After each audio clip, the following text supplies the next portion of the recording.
Ladies and gentlemen, boys and girls, welcome to the Tridorks. I am your host, Coop Cheese, and we have one regular, if you wouldn't mind introducing yourself, good sir. Hello, everybody, again. It's me, Dash Magnum.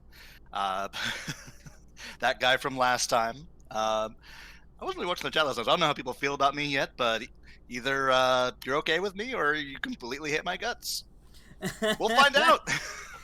I know for a fact that one person was watching. They watched after the fact, and they hated your opinion on.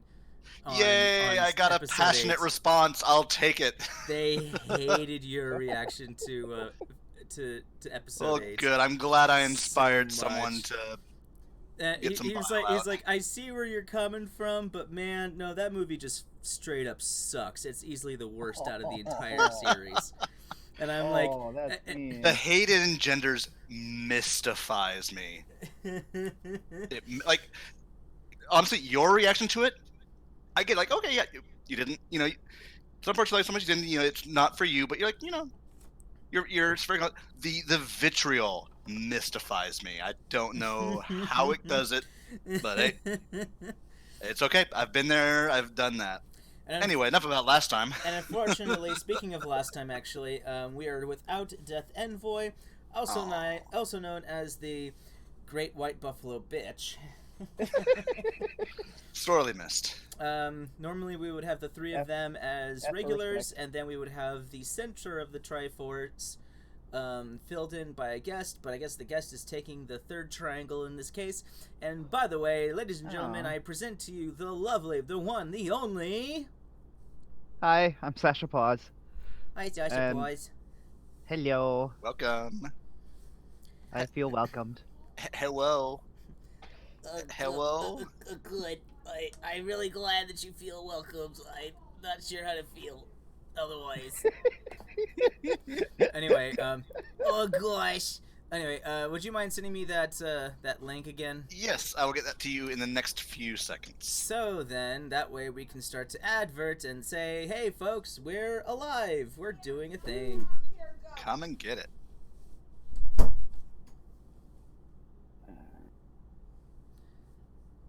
Right. Here we go. Link got copy. So while that's happening, so we have a couple of announcements here. And paste. So folks, this is generally how the Wednesday sessions are going to happen. When it comes to Sundays, there are actual drawings happening. I draw, and I'm going to draw for commissions. Basically $5 for 5 minutes of a sketch with a little bit of color. Of really, honestly, whatever you like, but of course, keep it safe for work. Yay, PG-13. Mm-hmm. And then $15 for 15 minutes for a more detailed image. So there'll be 4 of those in that hour. And then if you are willing to shell out $65 as the starting bid, whoever bids the highest, we're gonna have a Patreon on all of this. So that's how you'll be able to pay. And starting bid 65, whoever puts in the highest amount will get me for an entire hour drawing while these other idiots are talking about nerd shit. A whole 60 minutes. You get, yeah. It's a bargain, really. You're going to get a lot of fine detailed work.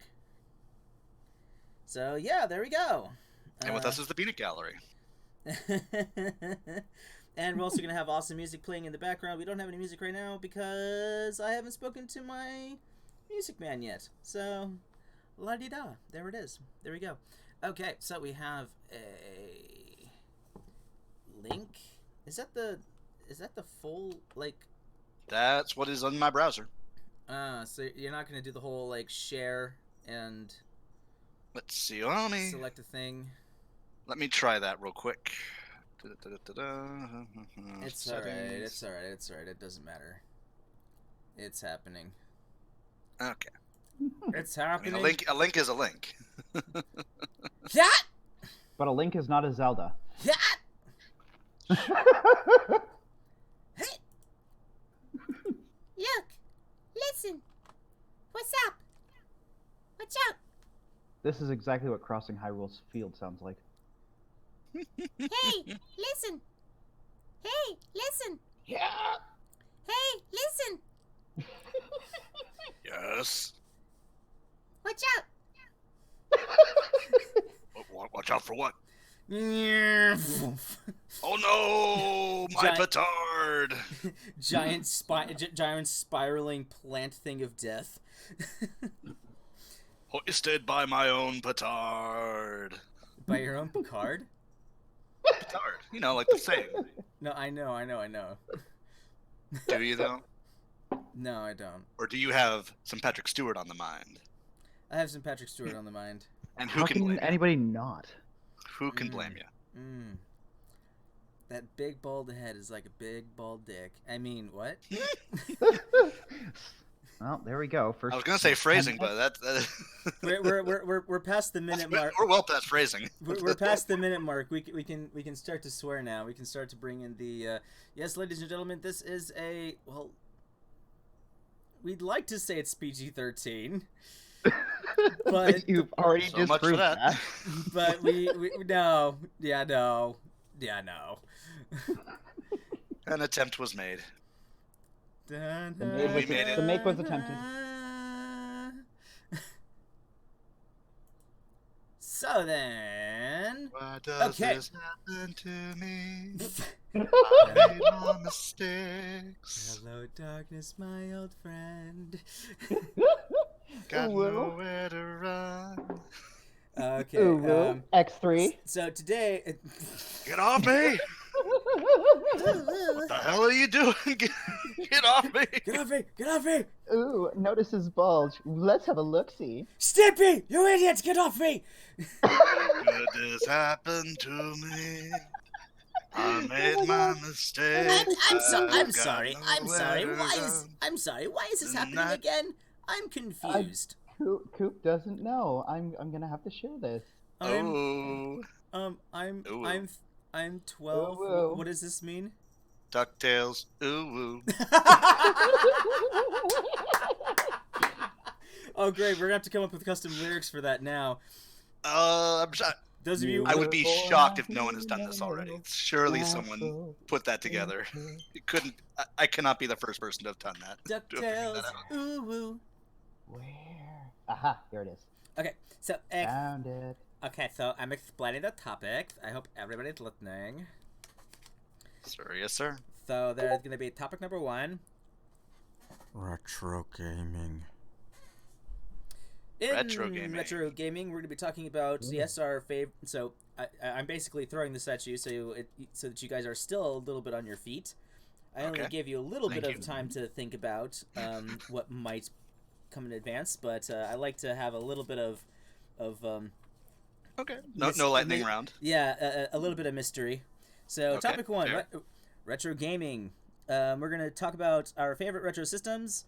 We're going to have a little bit of a debate between Mode 7 versus blast processing. Okay. And then, of course, the ye old question of Mario versus Sonic. Okay. And then you can just have a splooge of just your favorite retro game, anything before 2000.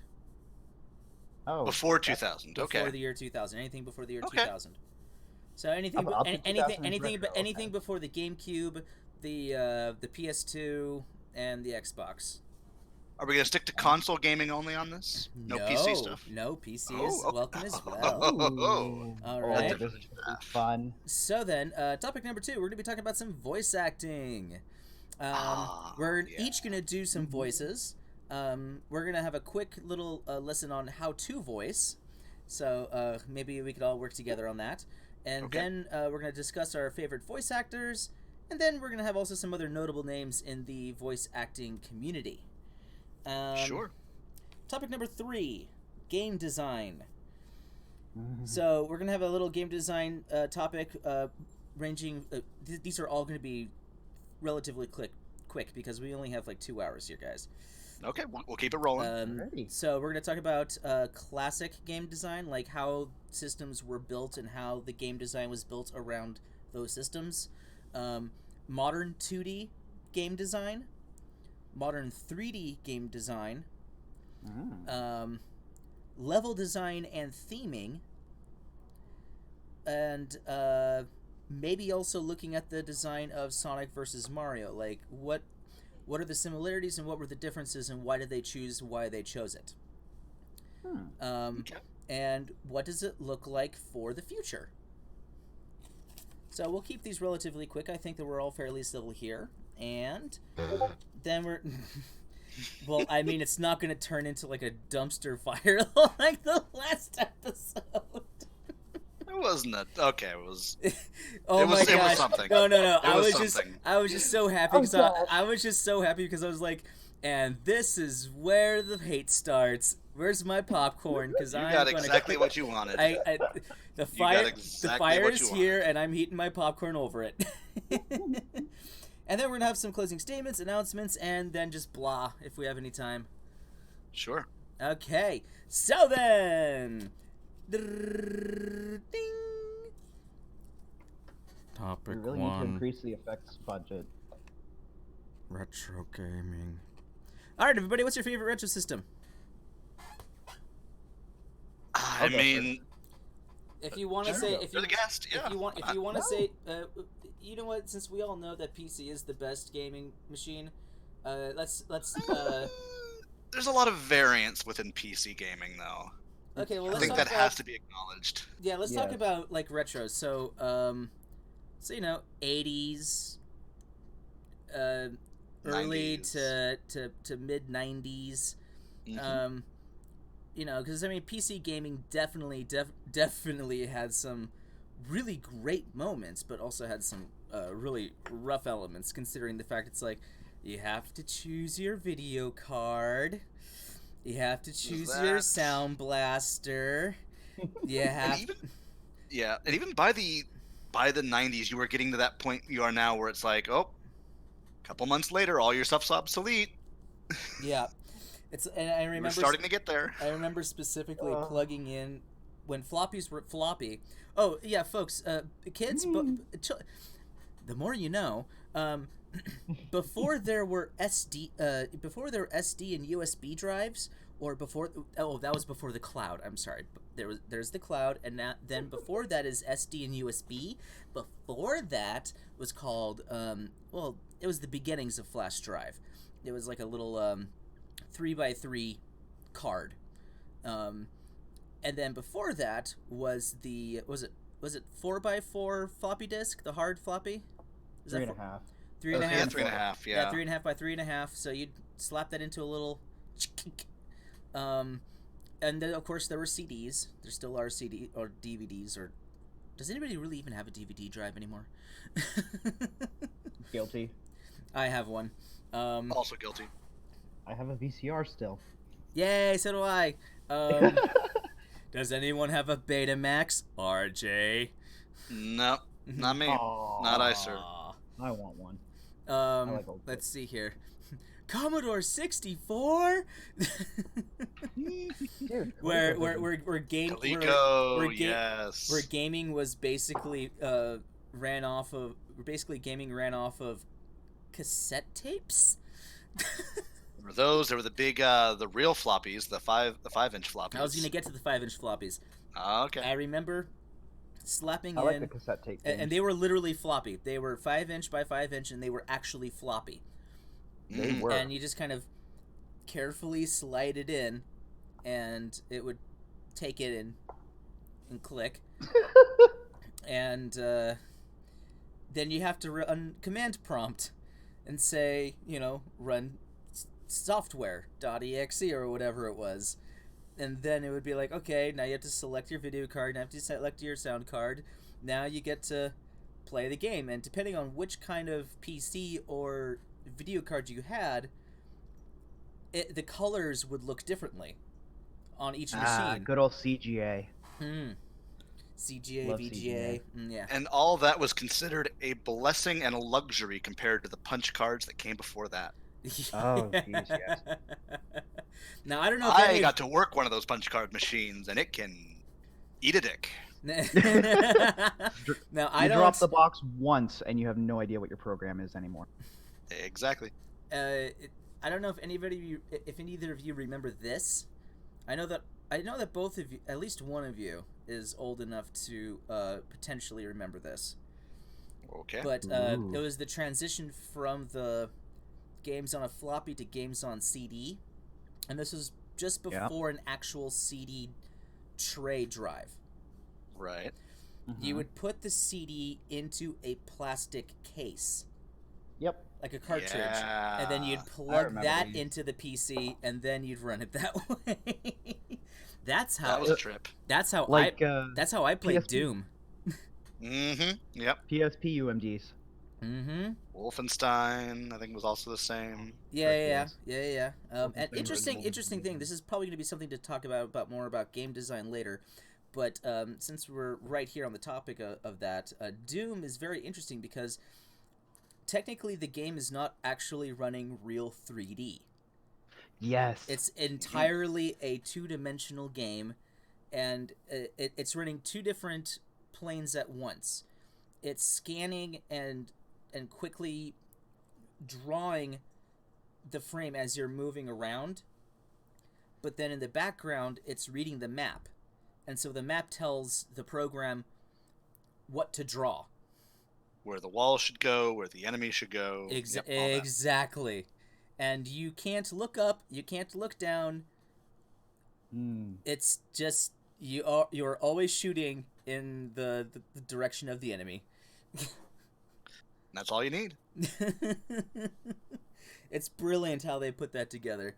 I remember anyway, even talking to old nerds who oh man, this was a fun thing. When my first job working in an engineering company, I was working with a couple of graybeards who actually played Doom and then on graph paper mapped out the maps as they were going, because they would play multiplayer with each other or something like that, and they would, be like, okay, now we're gonna go to this.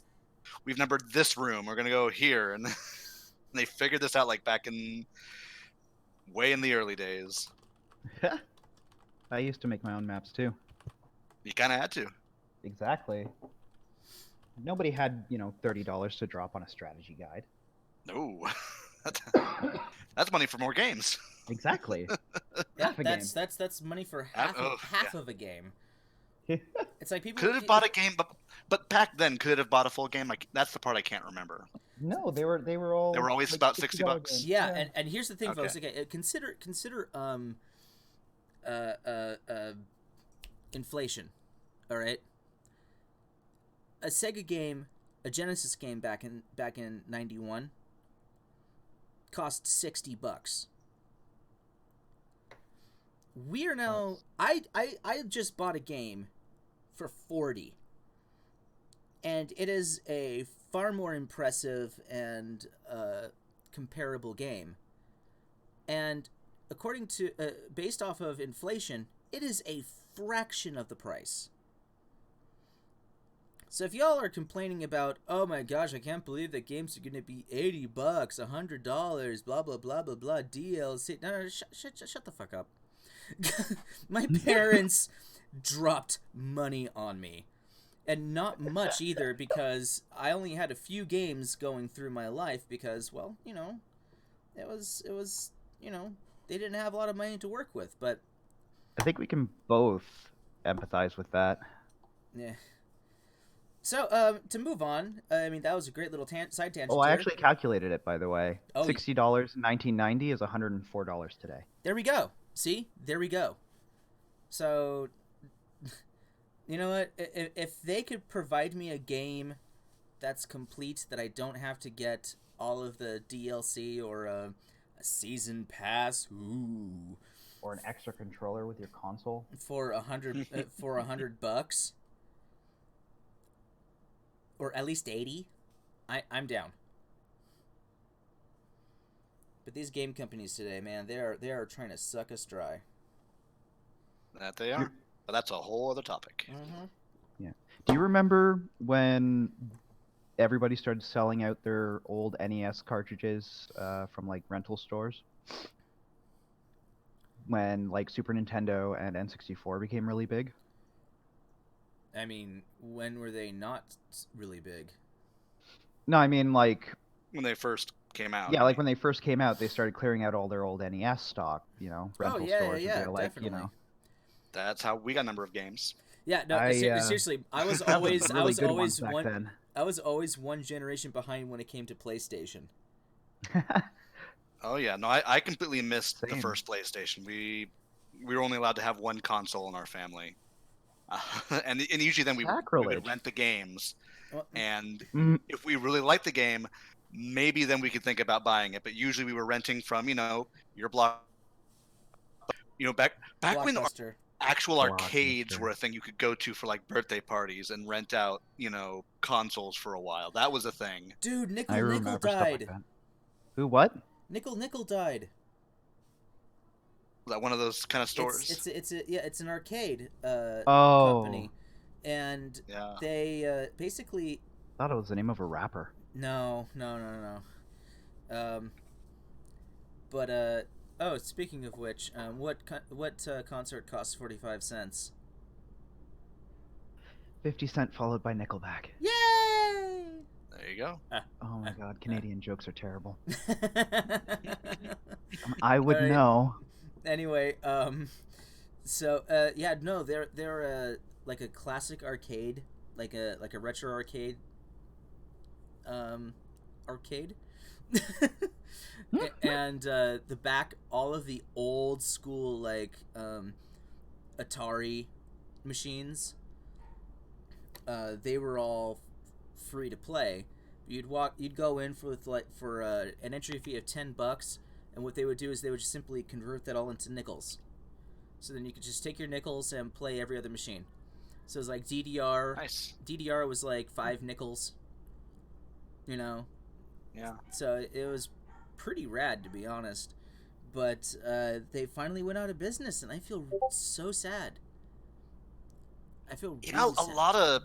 lot of groups and companies like that went that direction. I mean, nowadays it's like Dave and Buster's and maybe a couple of other similar kind of multiple things at once companies are the only real survivors of that The kind ones of that thing. incorporated Boom. early type thing. Boomers is still has their arcades up. I've never heard of Boomers, that one. Dave and Buster's. That one I've heard of. Yep. family fun centers, that kind of stuff. Yeah. We have Palladium in Mississauga, Ontario, and then we've got in Niagara Falls the Great Canadian Midway, which is actually fantastic. Midway, that Uh, even in distant lands such as these, we have heard of the Midway. this is the part of the show where they're... I love that place. Mhm. Okay. Why is this showing... I don't know how to get to... Okay, hold on a second. I have to delete that. Coop broke something again. No. I'm good. I don't need... I don't need you. I want you, though. Coop broke something again. I did not. But I there broke was a- nothing. There was a question you had for this about, what was it, our own favorite retro Yes, consoles? Your Yeah. favorite retro system. Yes, console. Sasha, why don't you go first? You're the guest. For sure. So, honestly, the number one system retro that comes to my mind is it's a really close tie between two of them, the Super Nintendo and the regular Nintendo. Yeah. So if I had to pick, I would go with the Super Nintendo. I have a lot of fond memories of the NES, first console that my dad bought for me, and all that stuff. But Super Nintendo really kickstarted my love of video gaming. Started with the original Mario Kart on there with my cousin. We used to play for hours. Kirby's Dream Course was also amazing, and also found my love of RPGs in the Super Mario RPG. Oh, yeah. Nice. And then, of course, Mario World, because that's the only thing my mom would play. Or Yoshi's Cookie. That works too. Yoshi's Cookie. Oh, goodness. That... I remember picking that up for the Virtual Console on the Wii U. And Oh, yeah? going, the fuck am I playing? Wait, was this the NES Yoshi Cookie or the Super Nintendo one? I think it was the original. I think it was Yeah. It was Yoshi, just simply called Yoshi. Yeah, okay, yeah. No, Yoshi's Yeah. Cookie was a multiplayer And game kind of like Dr. Mario, but different. wait, Right. you're not talking about like what was that called? Was that Kirby's Avalanche? Which No, that's eventually more of a like a Puyo type Oh, thing. oh, wait. Yoshi's Cookie. It was like it was It the was the mean grid, it was the and version of Mean Bean Machine for the SNES. Okay, yeah, no, no. that's also Puyo Pop. Oh yeah, Puyo Pop. I know it's the same exact game. Yeah, no. Yoshi's Cookie is completely different. It's like it was like a grid where you had to like slide up and down and left and right. It was like those number sliding puzzles, but if one cookie went off to the left, it would show up on the right, and you had to kind of like Rubik's cube it. Yeah, I do remember that. That's very similar to just regular Yoshi, and that game also was just what the fuck. There, you're completely lost here, Dash. There you go. Oh. All right, RJ. I think I know the. Yes, okay, I do recognize Sorry, this game now. So is it? Oh, it's up to me now to answer? Yeah, your turn. Oh, okay. Well, I gotta say, Nintendo, Super Nintendo, very top choices. Not moving very far from that tree. I think mine would have to be the N64, the very next generation. I can remember multiple, not just multiple birthdays, multiple years among multiple friends. What are we doing? We're going over to that friend's house. We're popping in GoldenEye, and if we get bored of that, we're gonna pop in Star Fox and play multiplayer on that. And like that was what we did. Yes. Was just we're gonna play this until we fall asleep or whatever. Movies, don't have time for that. We're gonna play GoldenEye. We're gonna play Star Fox. Or there was one other game I can't remember which one it was that we would also sometimes throw in the mix there. But those two in particular, All we good choices. we got our money's worth and then some. Mm-hmm. Can I tell you guys an embarrassing story of something I used to believe that has zero proof? Yes. Oh my God, yes. So we were a Nintendo family for basically as long as it was me and my brother and our parents. We just, when a new one came out, there might be some delay time, but eventually we would get another Nintendo, whatever the next generation was, Nintendo, SNES, N64. And then around that time, I went off to college, and I missed out on GameCube. And that's actually the first time I got into PlayStation was in college because that's what my friends had. So I missed out on all the GameCube stuff. Finally got in on PlayStation, and then eventually went back to anyway. Mm-hmm. But for the longest time, even though I could not prove it, me and my friends who were also Nintendo firmly believed that Sega Genesis was a rich kid's console.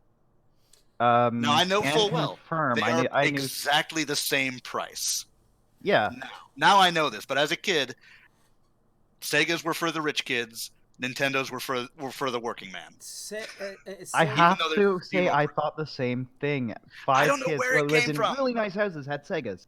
Exactly, yeah. Okay, my friend whose dad managed like 5 Ruby's restaurants, they had a Sega Genesis, and they lived in the rich part of town.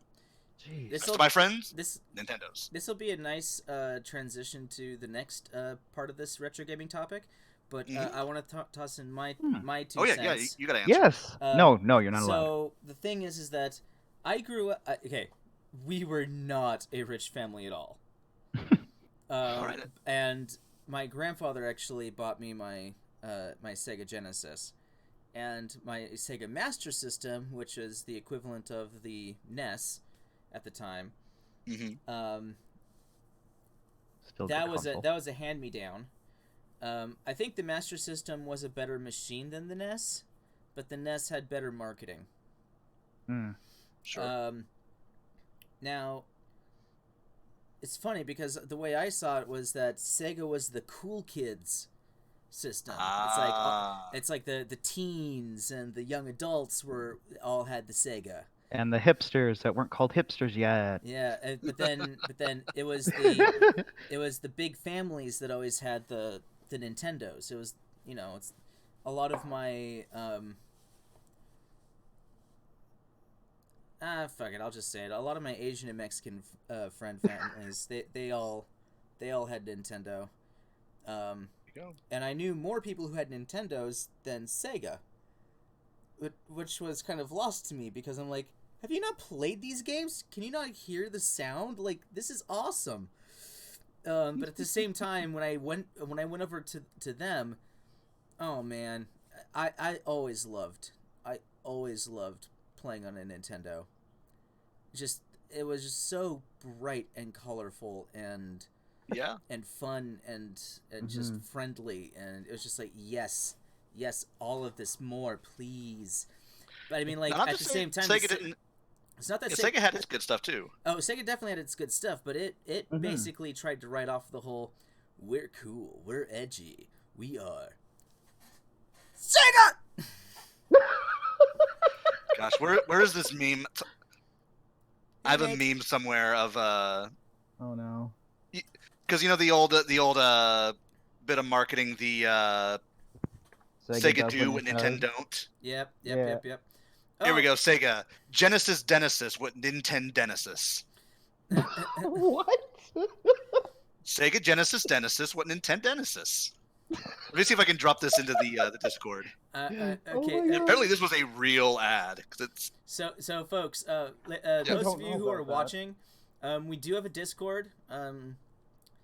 If one of you two can drop our Discord link into the chat I somewhere, got that. yeah, that way cool. you can join the chat, you can be a part of it, part of the crew. You can share junk, you can share Here it ideas. is. And once we get the Patreon up and running, if you'll be a subscriber, which won't be much, it'll be like what, $1 or $2 or something stupid like that. Then yeah, you get to have more options, and you'll be able to talk to more peoples. So there you go. But there's 2 people watching, which means it's me and one other person. Oh, it looks like we've got a Nathaniel Henkel. Mm-hmm. Yeah. All right, but And to be Koopa, honest, as much as I love my Master System and Genesis, and as much of a boner I have for Sega and Sonic, I have to be right there with. I was about to say actually the Sega Dreamcast, but that controller sucks as fuck. Which controller? The Dreamcast controller. Yeah. Dude, I like the Dreamcast controller. That It wasn't thing great. hurts. It hurts. It's sharp. No, you know what? You know what hurts? Playing the original Mario Party on an N64, and then realizing that after about 2 hours of playing, you can't because your palm hurts too much. I never had trouble with the N64 controller. You never I- played those thumbstick twirling mini games, did you? I played them all the time. I was one of those What people you who know, put what my you do is palm on you, it. what you have to do is you have to put for those mini games where it was basically just spin the the joystick, Joystick. right?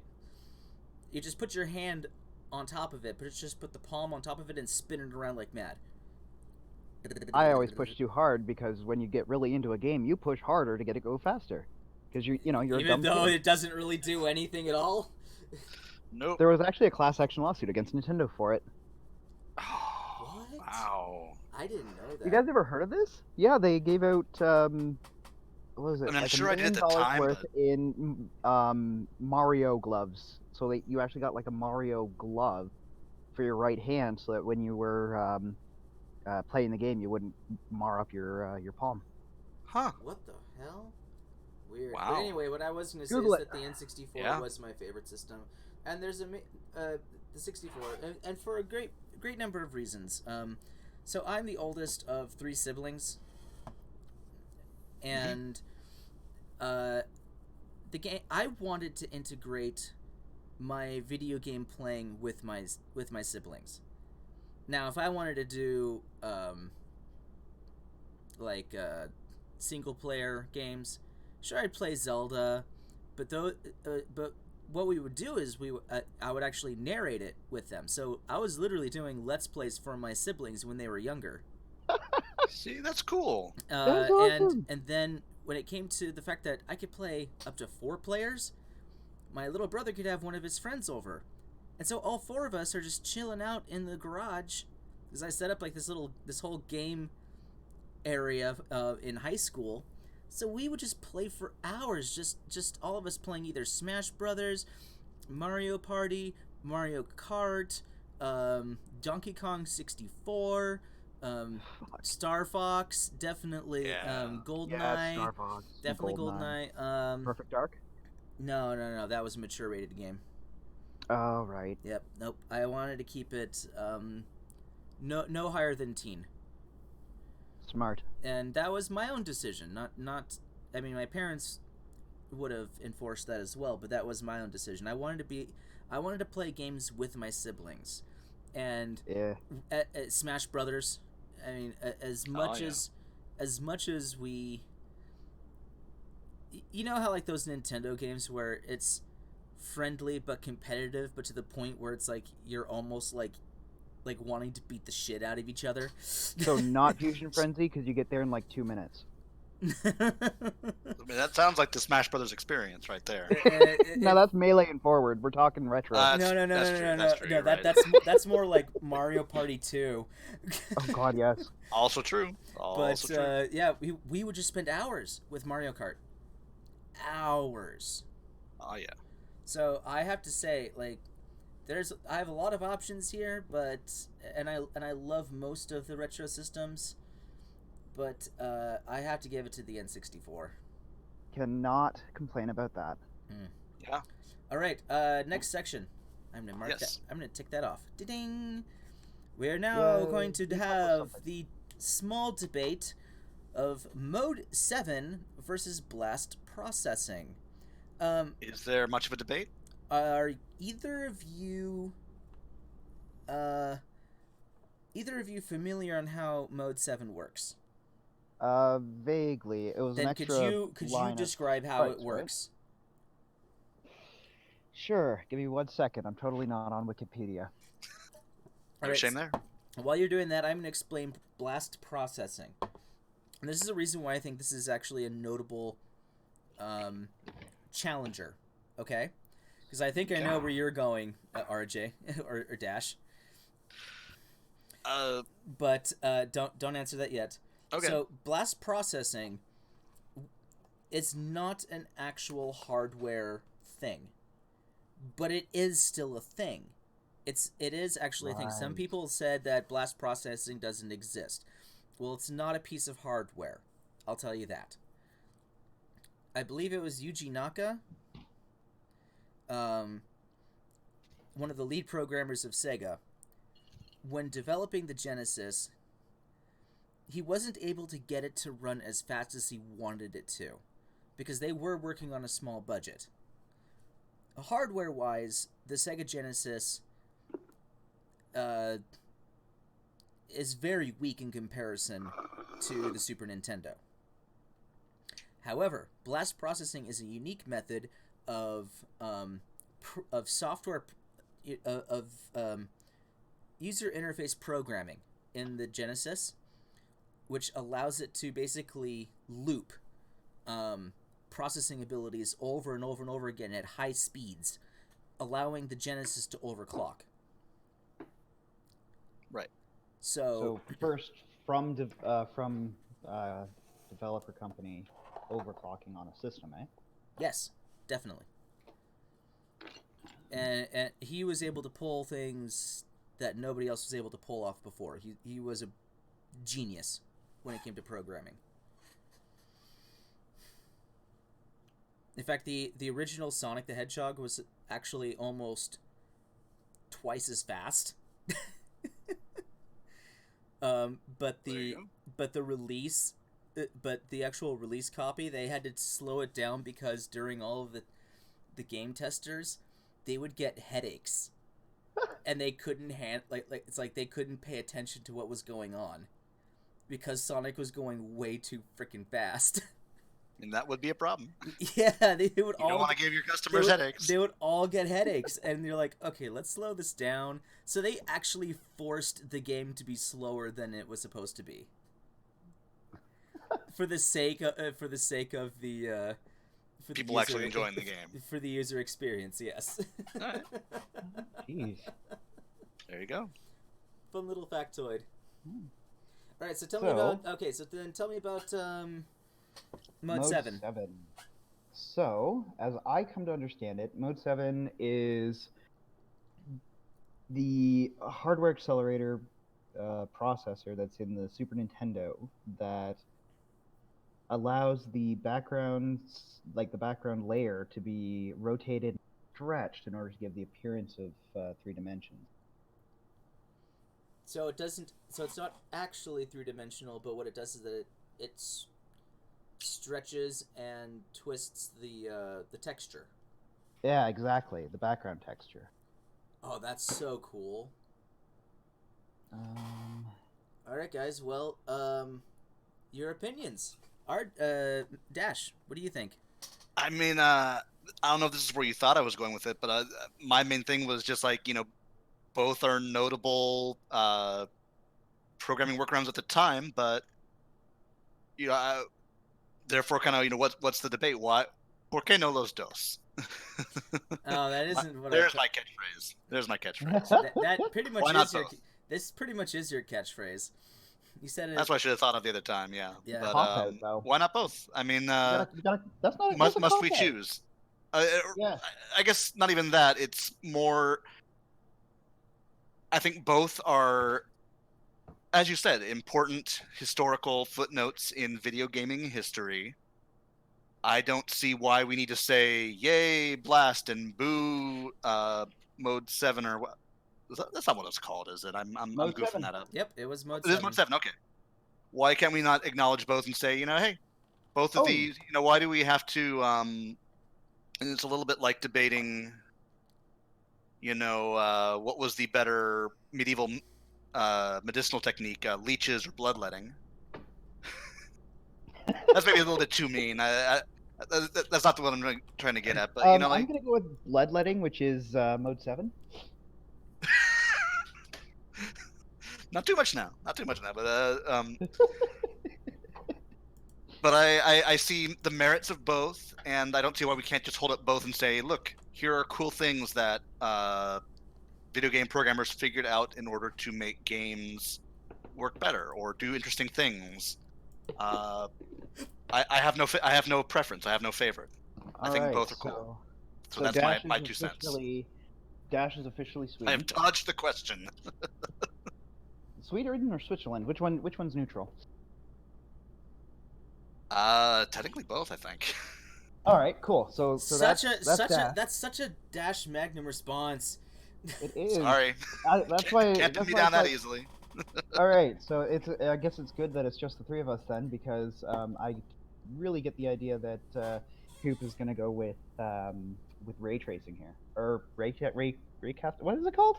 Blast processing. Blast processing. Sorry, I got a couple of different tabs open. All right. Well, so then. But yeah, blast processing. What is your choice? If you had to choose, if it was one or the other, what would it be?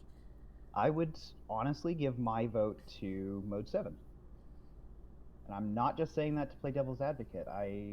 The Super Nintendo was the console that I grew up on, and really cemented my love of video games. So I'm very familiar with the look and layout of Mode 7. Graphics work and everything. Like, think Yoshi's Story as well. Used it quite a bit. And Kirby Superstar used it as well. 2 of my absolute favorite games. Whereas, like it was mentioned, the blast processing made the backgrounds of the Sega games a little too much for me.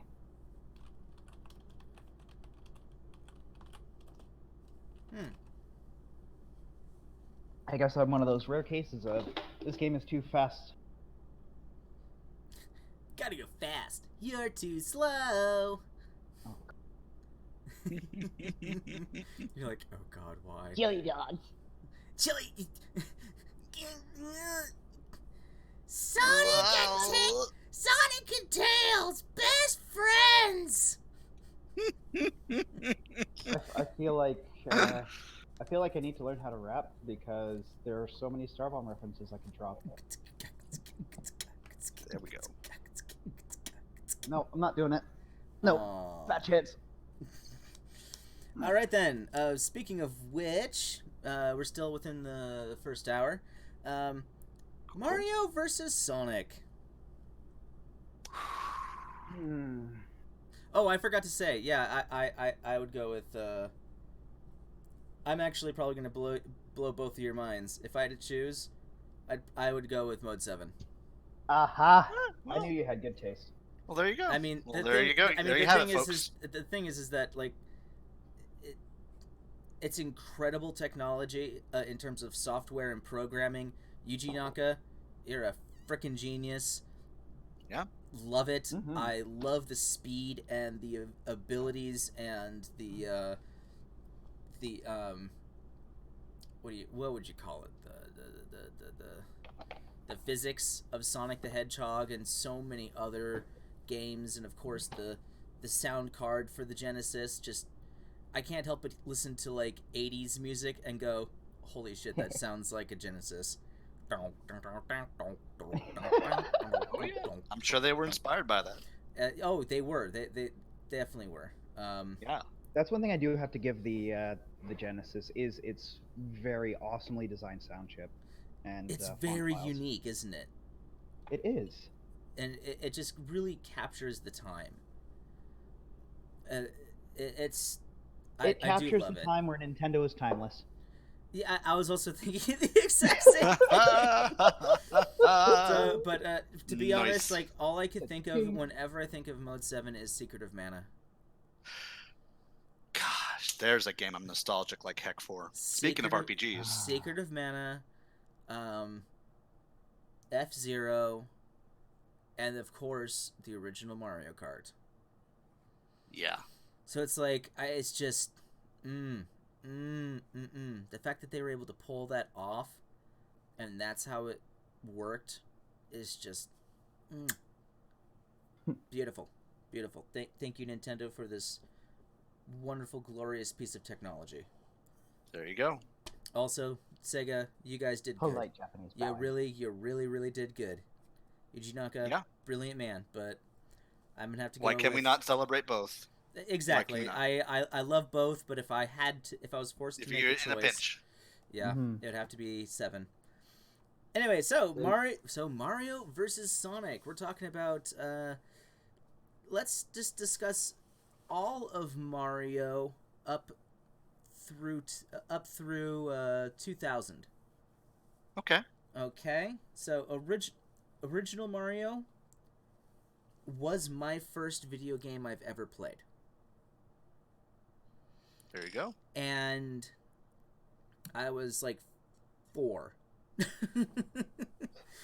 And I remember just getting to World 1-2 was just Yeah. like mind-blowing to me. I'm like, yes, I got to the next level.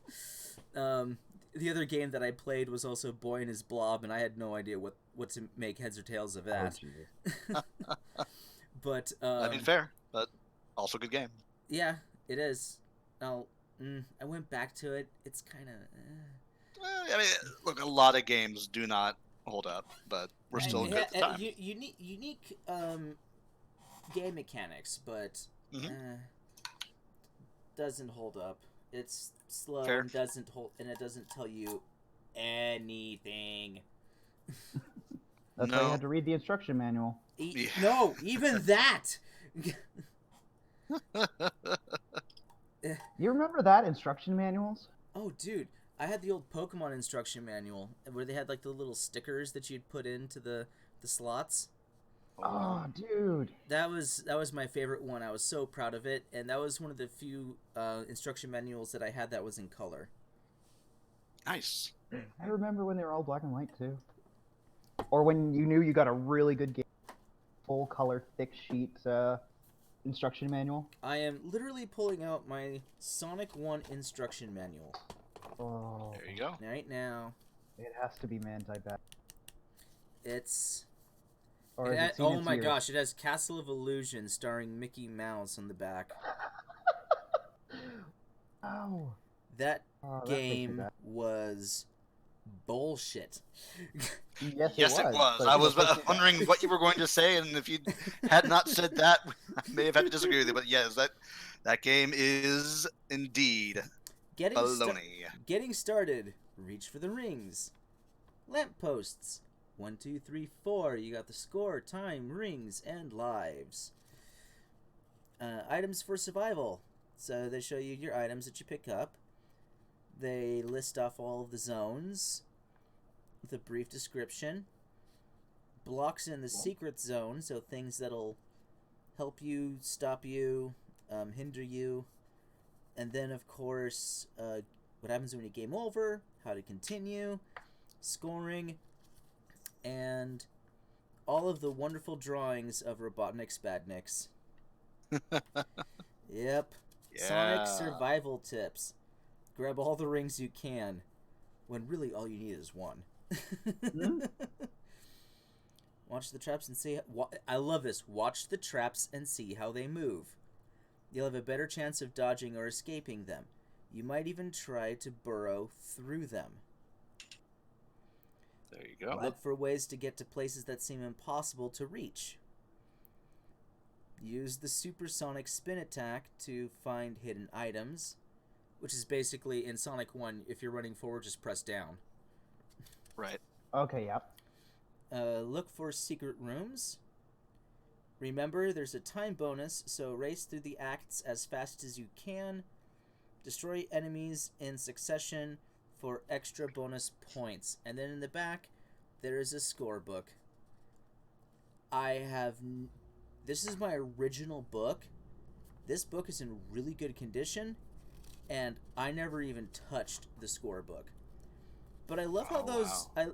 If I may note, since this, I think, could apply for part of this topic, the SVM, just how vague that they were with Sonic survival tips. They didn't they don't, anywhere in this book, they don't explicitly tell you what to do. They just say, this is what the machine looks like. You plug it in. You plug in the controller here. These are the buttons. They all do the same thing. But firstly, destroy Dr. Robotnik. Get started. Get your rings. Here are your obstacles. These are the levels. With very, very vague descriptions. The enemies you're going to face. And then very vague survival tips. So basically, it's like they give you just enough information so that you could figure out the rest for yourself. Because honestly, that was the fun of it all. Yeah, I mean, you were kind of going into it in more detail, but there's kind of an art to making those instruction manuals. It's kind of a fine balance to strike. Yeah, I mean, it's plain enough to kind of get people started, but... Let's see here. I have the Zelda one here, too, somewhere. Or Zelda 2. And... yeah, Adventures of Link. And, of course, this one is absolutely beautiful. This one's more tattered. This one's in color. And it has just pages of the lore and the story. Sure. Now, does that have... absolutely gorgeous. Oh, no. I'm thinking... You guys read Nintendo Power way back in the day, right? Oh, of course. A little bit. Do you remember the actual manga comic they used to publish for both Link and for Super Mario? Yes. Not so much not the one for Link, not the one for Zelda, but I definitely remember the one for Mario. The one for Mario, that is nuts. It's amazing, and so tons of it still informs elements of the greater Mario meta narrative to this day. Like Luigi being afraid of ghosts, that comes from that comic. The whole thing with Princess Peach eventually giving up and saying, "I'm gonna save myself" or whatever from the latest one. That was also something that happened in the comic, I think. Yeah, it's amazing.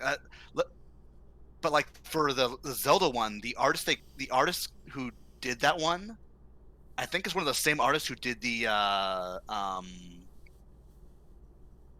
the Kamen Rider comics. I'm trying to look up his name right now, but that comic, oh my goodness, that is still like one of my all-time favorites. Between the Ishinomori, I think.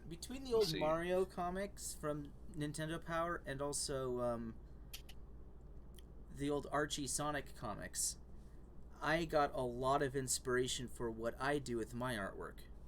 There you go. So. Yeah, here we go. Shotaro Ishinomori. It appeared in Nintendo Power beginning in January 1992 and ran for 12 issues. Wow. But yeah, famous. Let's see, a manga artist, creating several immensely popular long-running series such as Cyborg 009, a Super Sentai series that later were adapted to become the Power Rangers, and the Kamen Rider series. Really? That guy. Yeah, that guy. Wow. Okay. Neat. So like a big effing deal. You know. Yeah, man. Now, who was the guy who did the Mario one? Because he was, if I'm right, he's a lesser known guy, but like, man, that art style like you were was saying, awesome. that comic. Yes. Let me see if I can find. Very expressive. Definitely felt very Japanese, but at the same time had kind of a. It had a certain roundness and charm to it that you don't really see in a lot of manga. Here we go. Kentaro Takemura. Was the author, and Charlie Nozawa was the illustrator. Okay. I remember the first. And again, ran in Nintendo Power, 92 to 93. Man. Yeah. That takes me back. Yep. So let's think of the game design of Sonic and Mario. Sure. Okay. One of the things about also that really blew my mind when I got to level 1-2 when I was a kid, is my cousin. She shows me. She goes, "Here, take a look at this," and she does the block jump and then hops over and runs on top of the level. Oh yeah. And I was like, as a kid, I'm just like, what the fuck? She goes, and it's then, like magic, yeah. And then you can just skip over here and here's some tunnels. And I'm like, wait, what? You don't have to go to the next level. You can go to like, you can skip like five levels if you want to. I'm like, what? That's What kind of like sorcery is this? What is this? That's a lot like how in Mario 3, the first time that you found the castle by flying. Oh yeah. Yeah. Okay, Mario 3 is That bullshit. I mean, I love it, but it's fucking hard. I've never been able to beat it. Really? Granted, it is difficult, but I also am very fond of it. Yes, that was my first video game. Want to know also? Okay, look, I haven't beaten many Mario games. No shame in that. I am proud to say that I have beaten the original. Hey, I got it on Game Boy Color, and one Saturday afternoon I said, "Screw it! I'm sitting down and I'm doing this right now. You and me, Mario. We're doing this. We're doing this right now." a friend and me did that with Mario 2. Hours. Oh, Mario 2. I got to the final boss. I couldn't beat the final boss. We had a similar problem, but we eventually did it. The last day of school, we got out early, and we just spent the rest of the day until we finally beat it. But we finally did. And we were so upset because you know the ending to that game, right? I do. It's just a dream. Spoilers for a decades-old game, but yes, it is all just a dream. And we were like, what? What? No. Brental Floss actually made a whole song about that. God damn it, no! I mean, looking back now, we're like, okay, yeah, that's actually pretty cool. But at the time, we were very like, oh man, we work so hard. It can't just be a dream. All right. Also, this is the one that I feel really embarrassed about. Oh no. I've never finished Super Mario Brothers. Oh, don't feel bad about it. No, actually. Super Mario Brothers. That's. Sorry. Super Mario World. Okay. I don't think Again, I I'd did say that. I beat original Super Mario Brothers, but I haven't Right. beaten Super Mario World. And our Dash, Oh, yeah, you, there's that you know, ending. Yeah, you know I what, see it. you know Wyatt Fry, right? Oh yeah. Oh yeah. He and I were talking, and I said, I've never beaten Super Mario World, and he goes, like, it was the most honest. Okay, look, cause he's my best friend. Yeah. I've never heard a more honest variation of this sentence. It was just straight up, "What's wrong with you?" Wow. Wow. Oh, Wyatt. Oh, Wyatt.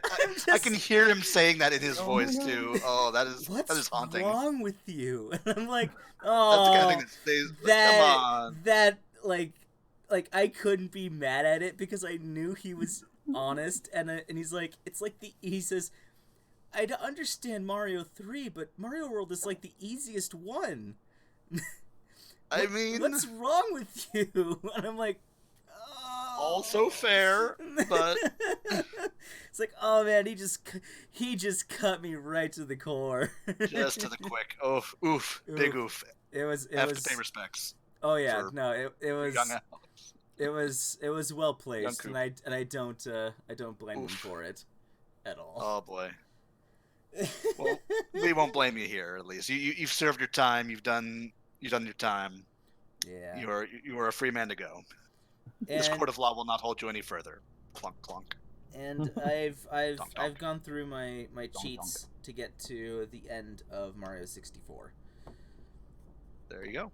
So, I don't know. You guys, Sonic, Mario, games, as characters. As characters is really the hardest one because even just now, as I was trying to like suss it out in my mind, I went to like, oh, but Mario, he had that TV show, with Lou Albano and other, and a comic, and I'm like, Do but the Mario! Sonic. But here's the thing, was Sonic trying did to say too. that. Sonic had 2 cartoons, one which was super serious and based on the comics, the Ken Penders. The comics are actually based off of Ken the Penders. cartoon. Oh, really? Is that? Yes. See, and that's why I'm not sure I'm qualified to make a proper judgment because, like, I know of the Ken Penders comic. You're qualified Okay. to have an opinion. Go on. Which Like, I remember the cartoon. I remember it being like way dark and serious, at least for a young, like, I don't know, 10-year-old Dash. But then like another like Looney Tunes-esque, like the difference between the Teen Titans cartoon, like the cartoon that came out back in the 2000s or so, versus one. the Teen Titans Go. Or It was also- that kind of dichotomy. or I like to compare it as the difference between Batman the Animated Series and Batman with Adam West. Yes. Or Batman Brave and the Bold. Yes. Which is basically a callback to Adam West. So good. Oh, it's my favorite version of Aquaman. Outrageous. Didn't they have an episode where like there was a guy, like the entire episode was basically a musical? Yeah, they had the maestro. Yeah, the A villain, the maestro. Yeah, it was so good. Oh, so off topic. Anyway. If I'm, and it's so hard because I think, like, yes, I'm about to put one over the other, but like in terms of like all characters of all time, they're both kind of neck and neck in my mind. It's really like this is definitely a Sophie's choice. I take no pleasure in putting one over the other. However, if you're gonna pin me down right now and put a gun to my head, I think I just have more. You try my fond- patience. Make your choice. Choose, damn you. Choose I'd have the to go with form. Mario. Choose the. You chose poorly. I'd have to go with Mario just because just because again we were a Nintendo family.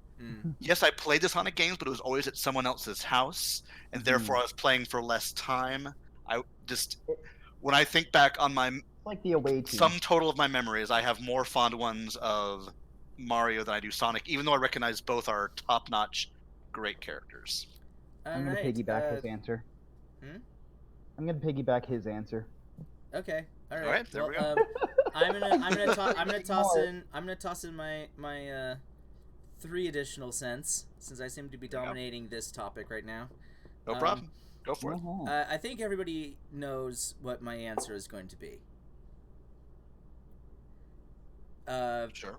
But so when you look at the game, when you look at the actual game design, you know, they both are very very simple in build. They both have fairly similar jumping arcs, though Mario's always been consistent with his speed and his jumping arc. In fact, Miyamoto is almost disgustingly emphatic about it.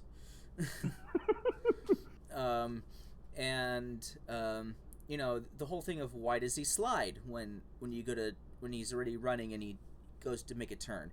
He says, well, it was supposed to be used to emulate Mario turning around. It's brilliant. Mhm. Yeah, that was the whole point.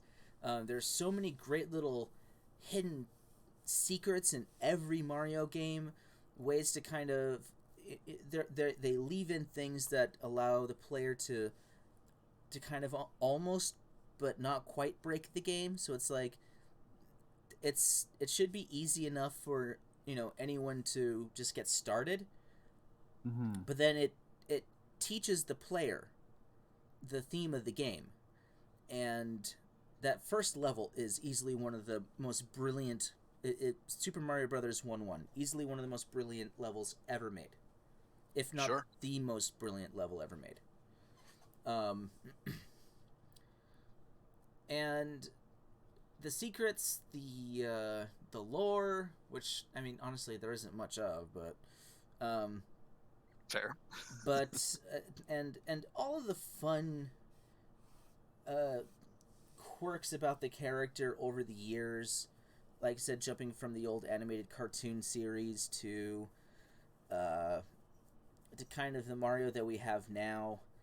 I just love the charm of the fact that both Sonic and Mario have acknowledged being in real world scenarios Mm-hmm. and are completely Sonic kissed a real human lady, and Mario. and are completely weird and foreign in them. Yep. That somehow still work. Mario Galaxy, one of the most amazing games I've ever played. But we're talking Mhm. retro Yeah. here. Sure. Mario 64 is fantastic. I don't think it's the best out of the 64 genre. Yoshi's Island, to me, honestly, is a freaking brilliant game. Also agree. Mario World is a lot of fun. There's a lot of great little tricks and flicks to gain lives. I mean, I'm still spending years just trying to figure out how to get out of that damn forest. Because I'm such a truist, I refuse to look it up. Aww. There you go. But Sounds like Have a to pay you respects.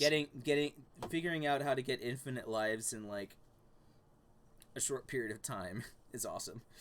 I love the mechanics. I love the way I love how it teaches the player. It's just Mario's great. But the thing is about Mario, one thing that we can't deny is that, especially if a Mario game is a system's starting game, Mm-hmm. it's basically Nintendo's way of saying, this is what our system is capable of. This should be the standard. Sure. That's what they do. That's how they use it. Mario RPG, fantastic RPG. Still yet to finish that one as well. Same, and I have it out in the garage waiting for me to play it later. And Hey, there you go. Ooh. Now let's talk about Sonic. Sonic, and I'm going to try to make this as, forgive the pun, as quick as possible. Oh, shut the fuck up. So Do basically, go on. Sonic, or Mr. Needlemouse, as he was originally named, Oh God. he, I'm being so hipster right now. He had no idea. Oh, no. Pushing No. my glasses up my nose. Listen to me as I progressively get more and more constipated. All right. Again, do go on. On that note. On that note, so Quite the his tower now. Project Sonic was originally titled as Project Destroy Mario. Okay. Sega specifically designed Sonic and the entire... Okay, here's the thing. The actual original creator of Sonic the Hedgehog, like the lead producer, I forget who it is, he loved Mario. He freaking loved it. He loved everything about it. Mm-hmm. And he wanted to get faster and faster and beat the game faster and faster and faster. But he couldn't. There came a speedrunner. Yeah, he wanted to be a speedrunner, and he couldn't. He found that there was a max, and so what he proposed was, this is how Sega's going to get their foot into the door. Looks like video games are coming back after the whole 80s shutdown. Mm-hmm. Because of this toy, the Nintendo Entertainment System. Their Master System was struggling a little bit, and they're like, we need to change our entire concept. Look at what they were doing. They literally cloned Mario and then altered it so that it would destroy Mario. He wanted it. He loved Mario so much that he wanted to basically break the game. And he wanted the success that Nintendo had. So they studied Mario. They studied it over and over again. They studied other games that were successful at the time. They studied trends. They studied different music types. Dr. Eggman was originally supposed to be the main character. Right, I remember hearing about that. But they couldn't rationalize it. So, but one of the things that they really wanted to do was, Mario could only jump on an enemy. They wanted Sonic to be able to drive through, and also when he jumps, to jump from to attack from underneath. Well, given the fact he curls Which into is a ball, why he curls into a ball, and he had to have spikes. So they went through different animals, and they eventually came up with Mr. Needlemouse, Sonic the Hedgehog. And their design was built around, popular cartoon characters like Betty Boop and Mickey Mouse. Mm-hmm.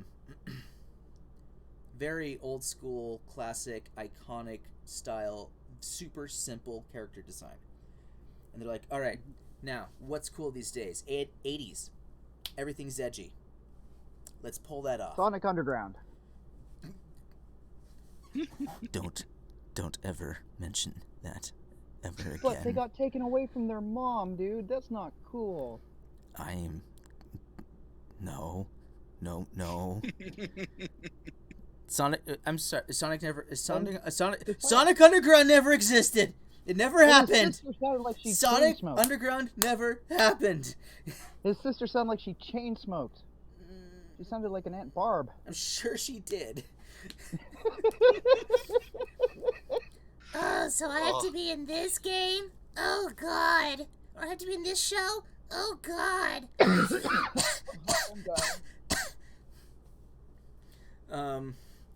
Okay. No, but, yeah, there were two different cartoons. There was the super cartoony one, silly, ridiculous. At first, I didn't really like it. I preferred the other one. But going back to it, it's so funny. It's so stupid. It's so ridiculous. It's great. It's beautiful. It's so beautiful. Both are great. Both are great. The comics. Okay, Sonic the Hedgehog has the longest had the longest running comic series based off of a video game. Yeah. Yeah. All right. One thing that a lot of people don't seem to understand: Sonic is a superhero. Mm-hmm. Mm-hmm. He is my favorite superhero. There's that Better picture, than Spider-Man, that's for sure. huh? That's better. He's better than Spider-Man. I'll give him that. Hey, Spider-Man's number 2. You heard it here first, folks. Spider-Man is number 2 in my Shots book. fired. Spider-Man is number Shots 2 in fired. my book. Yeah, exactly. And if you were to pit Spider-Man against Sonic the Hedgehog, who would win? Sonic the Hedgehog would be spinning circles around him. Exactly. So, ergo, Sonic greater than Spider-Man. Yeah, there you go. You just confirmed my argument. I win. And his origins, how it's tied directly to Dr. Eggman. I know that the movie that they're going to be doing is something a little bit differently, but just the actual origins being tied to Eggman's origin is incredible. I'm just gushing right now, guys. Honestly, for me, it's Sonic. Mm-hmm. There you go. For me, it's Sonic. As much as I love Mario, trust me, I love that damn Italian plumber bastard. He's a snot, though. Mario can be a snot. Oh yeah. Sure. And it's been shown I mean, in so games. so It's can been Sonic. Oh, To be God. fair, that's Yeah. kind of his whole deal. Well, that's his deal. But I mean, like, Mario has this, like, hey, I'm a friendly guy, as he's, like, stepping on his brother's toe. What was that, Strikers? Mario? No, that was Mario Tennis for 64. No, the baseball one. Oh, was that Slammer? No, was it? I can't remember, but yeah, like if Luigi wins, like, as, like, number 1, or maybe it was the tennis one. But yeah, if you win Mario as comes up off Luigi, stage up on the podium. he walks up to the stage and shakes Luigi's hand as he's stepping on his brother's toe and grinding it into the ground. And the camera actually pans to look at it to say, "Look, Mario's not as nice as he seems. Nope. He's a fucking sociopath." He's nuts. So yeah, no, I'm a huge Sonic fanboy, and I'm not one of those weirdos where it's like Sonic OC, do not steal. You guys are weird. I'm sure you've made a Sonic OC. No. You seem like the kind of person.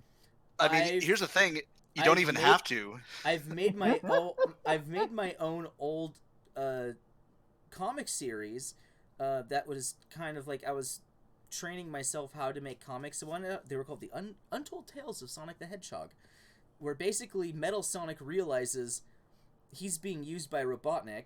He's not Sonic, because he used to think he was Sonic fighting Metal, but he's Metal, and he was lied to this entire time, and so he takes revenge on Eggman. That was my old comic. There you go. See, I mean, the point I was trying to make is: here's a fun game. Take your name, put that into Google, then follow it with the Hedgehog, Yeah. and then post the dozens of results that come up. Yes, I have seen a few. I have seen a few with my name attached. The work has been done. It is out there already. It exists. There is no work you need to do. If you want an OC with your name, it is done. And don't work worry, has been done. folks. Bless Don't worry, them all. folks. You totally can steal. just don't. Oh, you're awful. Oh, I mean, come on. I mean, like a Sonic fan character. Pfft. When it comes to the point where even Sega's going, yeah, you can make your own Sonic. Okay, so I did make Tina a character in Sonic Forces. All right, are you happy? Ha! I knew it. There we go. Audio confirmation. And we were best friends. Aww. All right, so we have 2 Marios and a Sonic. So unfortunately, Mario wins this round. Ding ding ding ding ding. So we have Mode 7, N64, Mario. Don't have much time, but do you just want to just gush over any other retro stuff, or do you think we've done enough of that? Can we talk maybe briefly about retro PC gaming? Oh, please do. The one in particular I wanted to bring up, you were talking about, loading up games with, the 5x5 floppies. There is a game I remember playing that had the most ingenious method of, this would be early security to prove that you actually had bought the game and didn't steal it. Oh, copy That protection. involved and don't say it before if you know what I'm talking about. Don't say it. But it Okay. involved a rotating set of discs that had various faces on them, and the game would say like, okay, here is a face using these 3 different things. Turn your disc until you can make this face. Then below it would show up a set of numbers. Put in those numbers, and now you can validate your copy. Yes. That game, Monkey Island. That's right, folks. Yay. Oh God! And Lucas that Arts. I've game, never played. one of the great. I mean, a lot of LucasArts early games are just it's chock-a-block full of classics. I mean, Monkey Island. The various the Star Wars piloting games, the TIE Indiana Fighter. Jones games, TIE Fighter, X-Wing, the Indiana Jones man. games. Mhm. Gosh, what was the one with the biker? You know the one I'm talking about, though, right? With I the think so. like, there was that one. Gosh, there were a ton of really fun games that were inventive while just being, basically just point and click and gather stuff, and some truly fiendish puzzles. Yes. Monkey Island, I remember early on there was an entire quest line that was about fighting pirates just so you could learn the jokes they would tell to mess people up during fights. Like, that's how fighting works. Monkey Island is, you cross swords, tish, tish, tish, tish. You start a joke, or someone starts a joke, but then you finish it in a really funny way. It distracts them, and then you defeat them. But to do this, you have to fight them over and over again to find the proper end to the joke by just throwing it. Like, first you have to fight them to learn the first part of the joke. Then you have to, as Guybrush Threepwood, brilliant name, I love his name. throw out those jokes, and then a pirate would beat you using the proper, finisher for the joke, and then you'd use that until you could beat any pirate and learned all the jokes, basically. That was how you fought as a pirate in that game, and it's It was awesome. great. That's a good one I want to gush out a bit. The other one I want to kind of gush out about a bit, more in the traditional RPG sense, is just the original Fallout game. Oh yes. Which, just again, granted, a lot of the graphics and the actually, I'll say that the cinematics for the most part kind of hold up in that really kind of chunky, almost 3D way. Oh, what's this you just posted? Just the idea that, like, hey, your vault needs this water chip or else we're all gonna die. Go out and find it. And all you can do is just, like, you can go in any direction. There's, like, there's, when you go to the overworld map, there's just a picture of your little base. And you just have to go out and explore. And, like, I know we've talked, I'm sure before, like, how a game kind of teaches you how to play it. But, like, as you're going out, like, you fight, giant mutated ants and scorpions and whatnot. But then you'll find a town, and the town will have its own story, and you'll deal with that. And then eventually you'll explore more. You'll meet people who will join you, and then you have this whole other big story involving the super mutants and the master in his big citadel out in, like, what used to be LA or somewhere around there. That's the thing too. Like, the whole thing was based around, like, just Nevada, California, that whole area where I mean, actually, something maybe we can put, like, in the show notes. There's a guy on YouTube I found who this is a big watch. This is like a 2-3 hour video he made. He actually took his VW bus and he drove around to all the locations listed and did, like, a little video GoPro vlog of all the locations from the various Fallout games, and, like, really putting in, like, perspective, like, the various vistas you'd see. And, like, the neat thing about it to me was, like, a lot of those areas still kind of feel like a bit of a wasteland because it's the desert, and there just be abandoned buildings for towns that, maybe once had an industry they were a part of, but then have since moved on. And the guy has a very documentarian style of presenting everything. Mm-hmm. But I only found this guy, like, maybe a couple months ago. A friend, Coop, Jared Turner, right? Yeah. He turned me on to this guy and his video series, and I was just like, again, it was a long watch, but I was mesmerized the entire time. Anyway, Wow. and that one of how much was just driven not through the mechanics, but just through the dialogue of conveying certain ideas, and of the the idea of at the very end of the game you go through the Master's Citadel, and your companions are just being picked off one by one, and at the end it ends almost like it starts. It's you in a room with the Master, who's this crazy mutated mess of a person, having a conversation and basically deciding the end of the game based on that conversation. Like it's a boss fight, but it's a boss fight that's a conversation, and that blew away. Like I think I must have been like 13, 14 at the time, and I didn't get the best ending the first time, but eventually I talking to friends, and we figured out what the best ending was, where you actually like convince the Master that his plan is not going to work because super mutants can't breathe. Because like his whole deal is that well, in the post-apocalypse with radiation everywhere, super mutants who are immune to radiation are the superior life form. So why not help them take over the Earth if they're best equipped to deal in the new post-apocalyptic wasteland? And it doesn't matter what moral arguments you bring, like of saying like, well, like, hey, that's no reason that humans need to be wiped out. To him, it's like, well, humans aren't going to make it, so why prolong their suffering? It's like you can't argue with him based on morals. The only way you can talk him down is if you bring evidence from another faction showing that super mutants are infertile and that literally the entire population will die out in a generation. And even then, you have to have him ask his super mutant army, "Hey, any of y'all pregnant?" And they're all, nope. And he this moment of him going like, "Oh my gosh, I can't believe I almost ended the human race." And that's the only way you can talk him down, is by like basically learning as much as you can, just talking to people. Not like it was a transcendent moment in gaming that has been duplicated. There are other games that do that, but that was my first experience with that, and just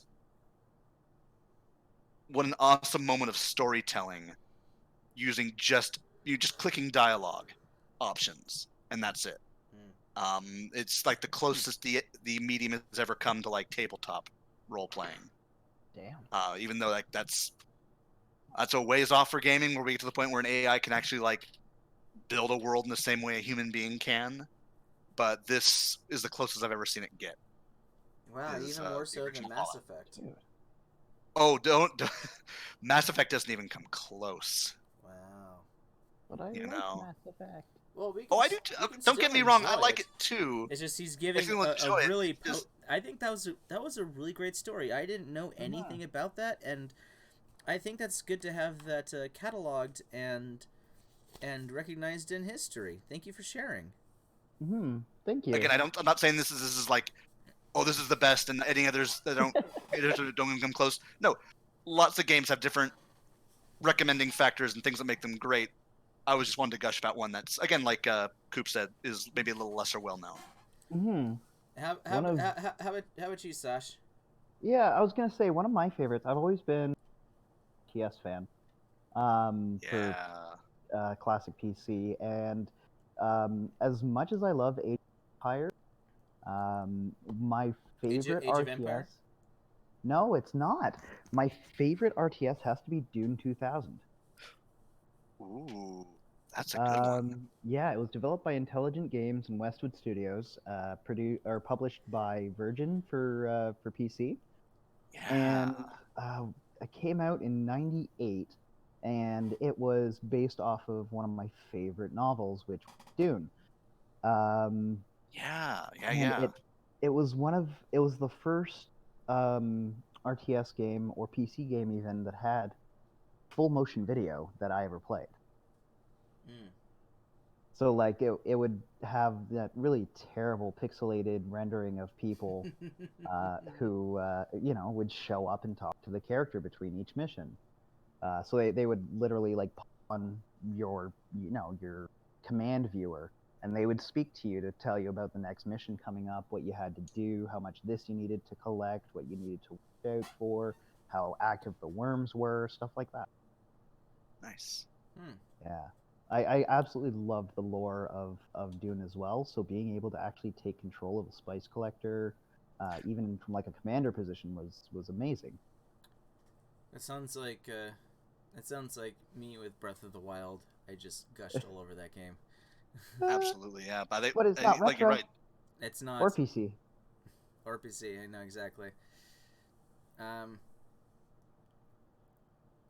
there's my gush. What's yours, Coop?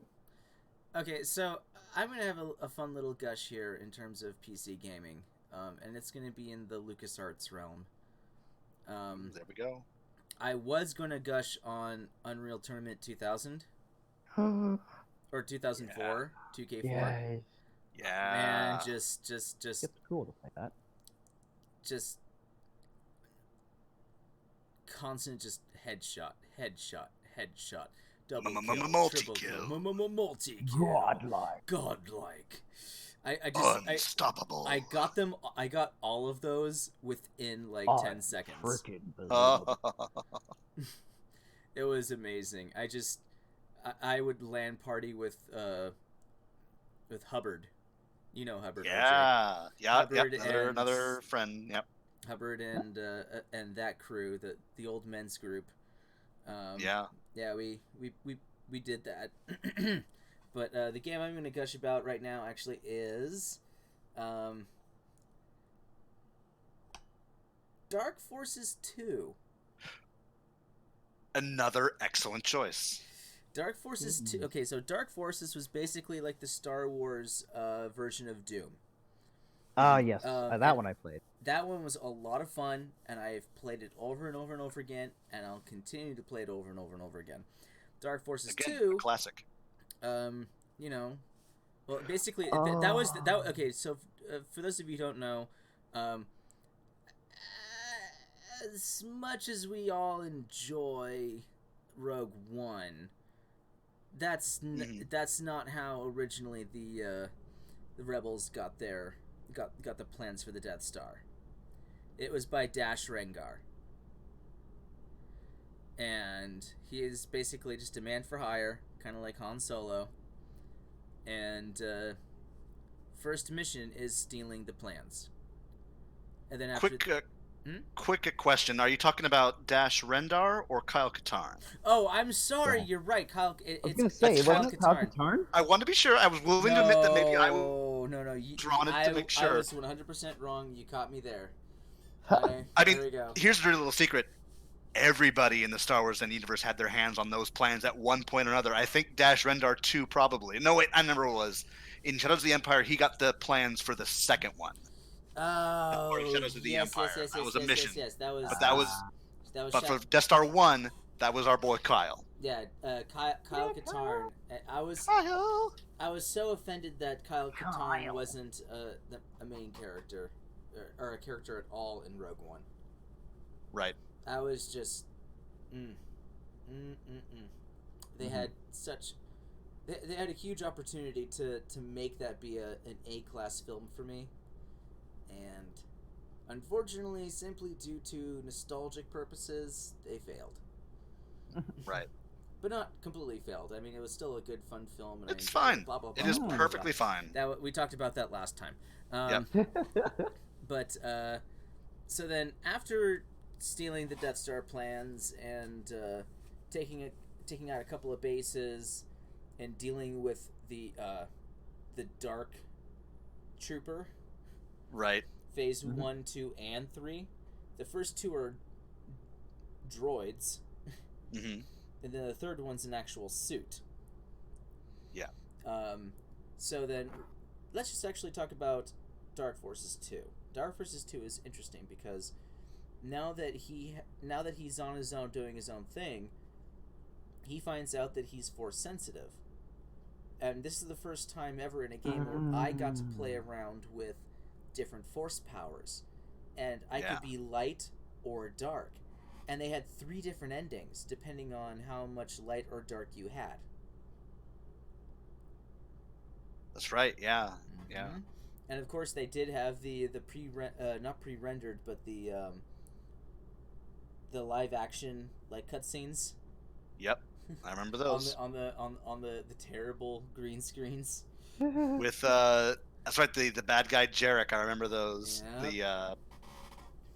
The Mira Lucan Sith Very, guy very or dark side guy. Mhm. oh gosh, what was that? Very Myst-like. Myst would do that a lot. Not the first Myst, but the following sequels, they did that a lot. Right. Now, what made this game so potent for me was, first off, the mechanics. Okay, so I don't think either. Yeah, you talked about an RPG, and then you talked about an RTS. Mhm. I'm talking about An an FPS. FPS, which is Yeah. And unique also for me 3PS. because traditionally FPSs are not like my bread and butter. They're not my favorite kind of game, but this one just stole my heart. Sure. Yeah. And I think the reason why I want to gush on this one is mainly because of all of the fun, weird little details about it. So yeah, like I said, as you kind of level up and go through the game, you earn, in the same way that you pick up different weapons, you also gain different force powers. And you can choose to put in light or dark, or it's not so much you decide to choose to put in light or dark, but it counts like how many times you use light powers and dark powers. Yeah. Because you end up Okay. gaining both. And so if you use more of the light powers in your hotbar, then you're gonna go with the good path. If you and likewise in reverse for the mirroring side. I remember being on a 56K modem. Oh my gosh. And well, the thing was is that this was actually technically before we had internet. Yes. Wow. And how this worked is I was playing with a friend of mine from church, but in order to do it, of course, you had to put in your Ethernet cable and plug it into the phone line. And you wouldn't necessarily connect to the internet, but one computer would call the other computer through the phone line. So first I have to pick up the phone and say, "Hey buddy, let's play a multiplayer game." He's like, "All right, cool." And yeah, you could do multiplayer games on there. It was awesome.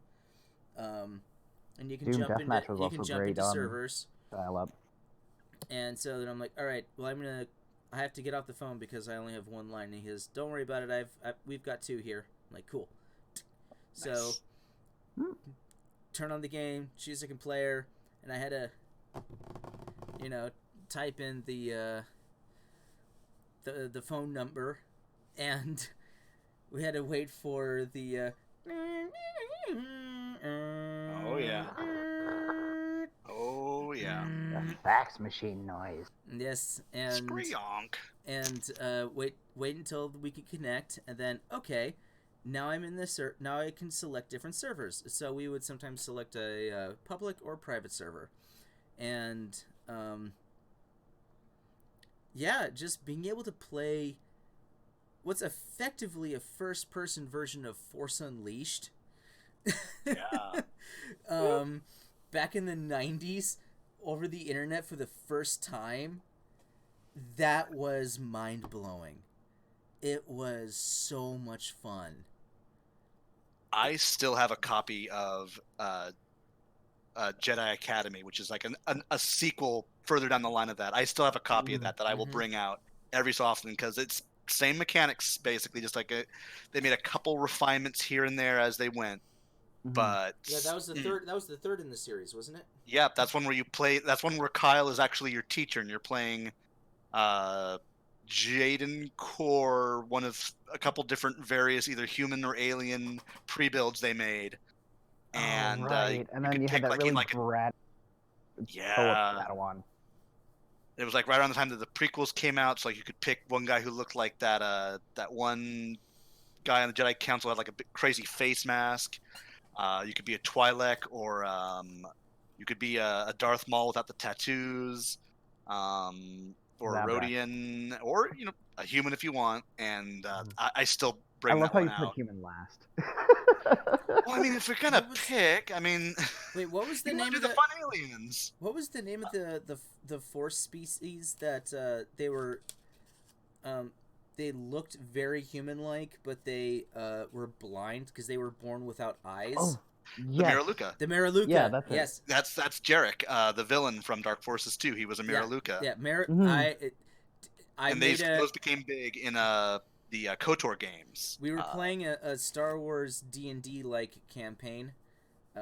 Oh, and shit. we were using we were using D&D 3.5 rules, but Nice. you were part of that, dude. I think I was. Yeah, I'm trying to remember. We never actually it never actually got off the ground though. Okay. Because the Shadowrun game took over. That's right. But I basically made a female Miraluka, and she was the last of the Miraluka. Oh yeah. Heck, even the Star Wars game I'm playing right now, I basically made another Miraluka who's the mentor to the combat medic who figured out he had future seeing powers, and she's basically a Zatoichi pastiche. Oh, and then there was the Dark Trooper that I made, where he yeah. he couldn't tell if he was a real person or a robot. Right. Anyway, Another good one. anyway, I think we've officially have clicked all of the check marks on Topic 1 Retro Gaming.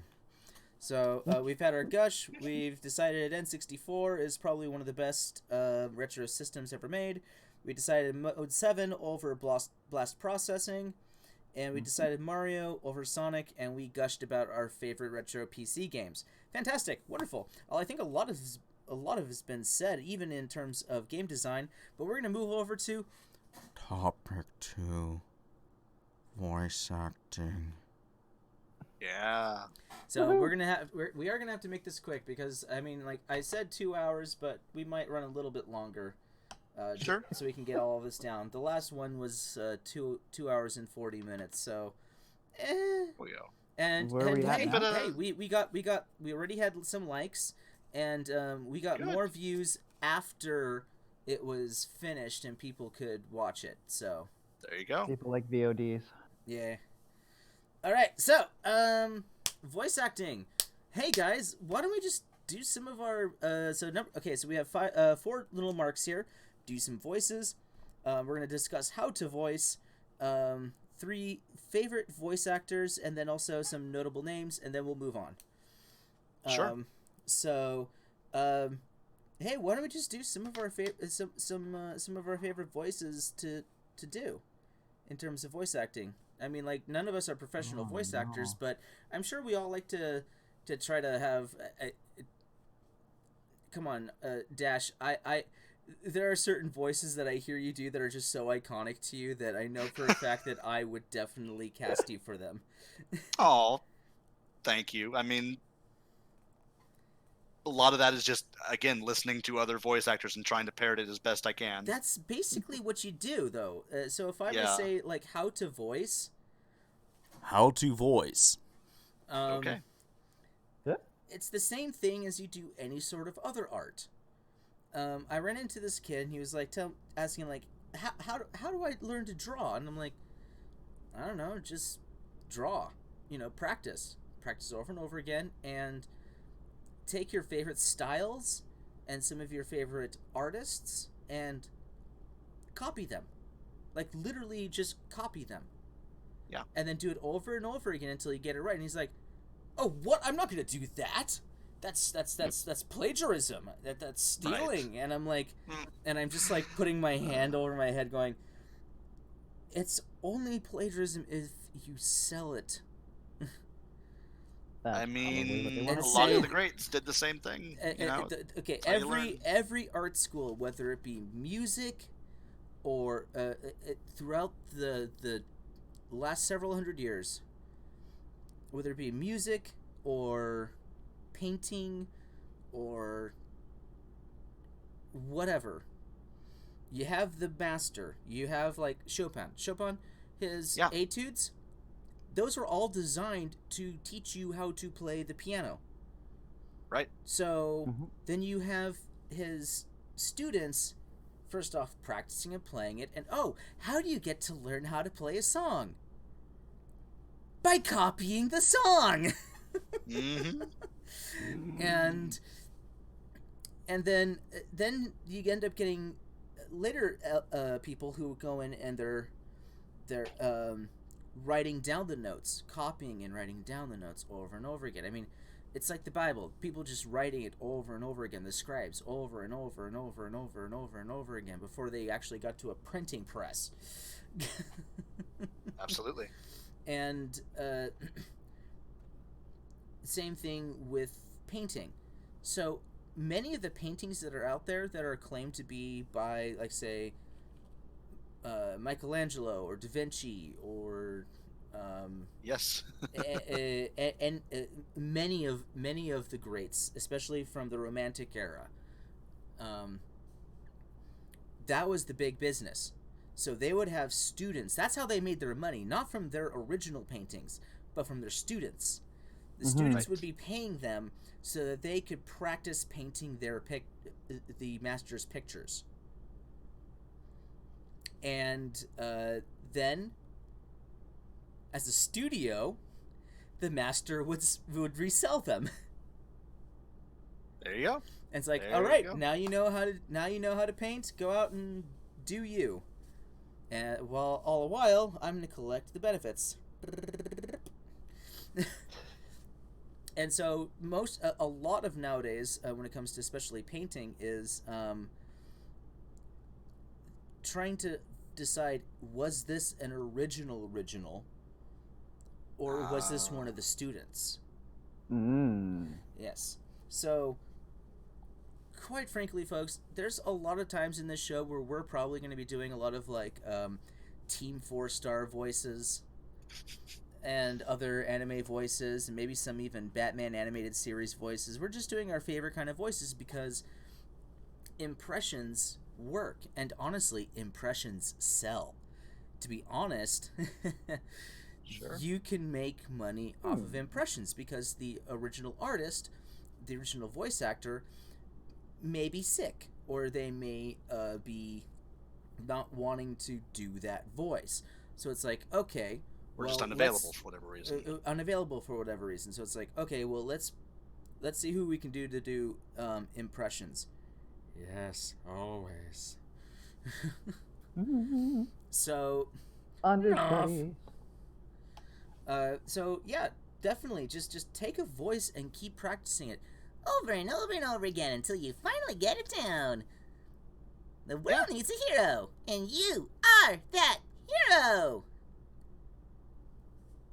And it doesn't need to be a unique voice every time. You can modulate. Absolutely. In fact, a lot of the times they do ask, like, okay, I want you to kind of do like a Pinky from Pinky and the Brain, but add like maybe a New York accent to it. Ah, yo, Another I'm speak- walking here. There you go. Yeah, there you go. There is actually a game someone made that I think is genius. It's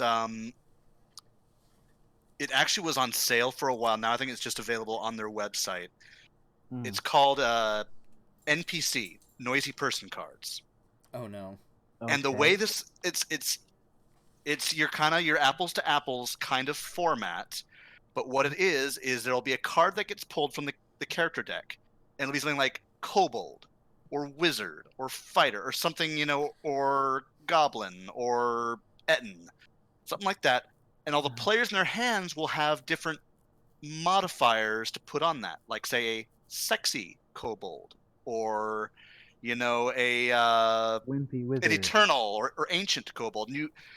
And what you can do is the person who draws that card puts it down, and then everyone has to basically bid on doing a voice for that character. But if you don't want to do a voice, you can take one of those cards from your deck, put that down, and say, okay, that's not just a kobold anymore. That is now a venerable kobold, or a venerable elemental kobold, and you can raise the ante, and then the people are going to actually do their voice. And the neat thing is this again teaches you to like kind of do very minute differences. I want On- to play. It is I available. want to I will. play. Let me see if I can find a link to it. I will drop it in the Discord. Yeah. But it's meant to be a teaching tool because it's something that this person made. Like people always, because he does a podcast, a live play podcast, or live play, and people are always like, oh, you do such good voices all the time. How do you do it? And he's like, basically what Coop just said, practice and trying different things. So he made this game as a way to help teach people, because what it does is you do your voice, and then your friends literally say like, yeah, actually that was the best version of that voice for this thing that we've heard.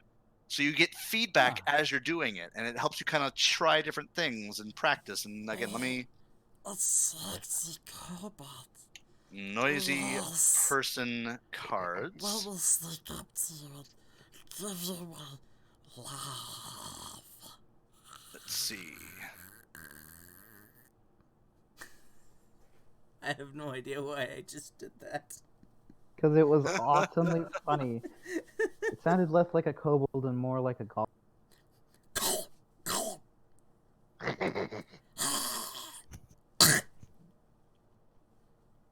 Okay, here we go. Was that sexy I'm enough for gonna- you? Someone out there in the internet's jacking off to this. I am damn. I mean, yeah. I am pasting. Screw moist, the new word is damp. There we go. Noisy person cards.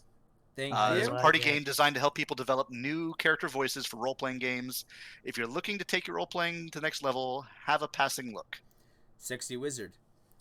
A wizard is never late, nor is he ever early. He arrives precisely. Oh, that was the other thing. Tends to. The cards would actually have phrases you could use. Oh, awesome! So like you have to like come up with a thing like Awesome! you could play your cards and say, I'm going to say this phrase. Oh no, website is kind of expired. What the? Oh, don't worry about it.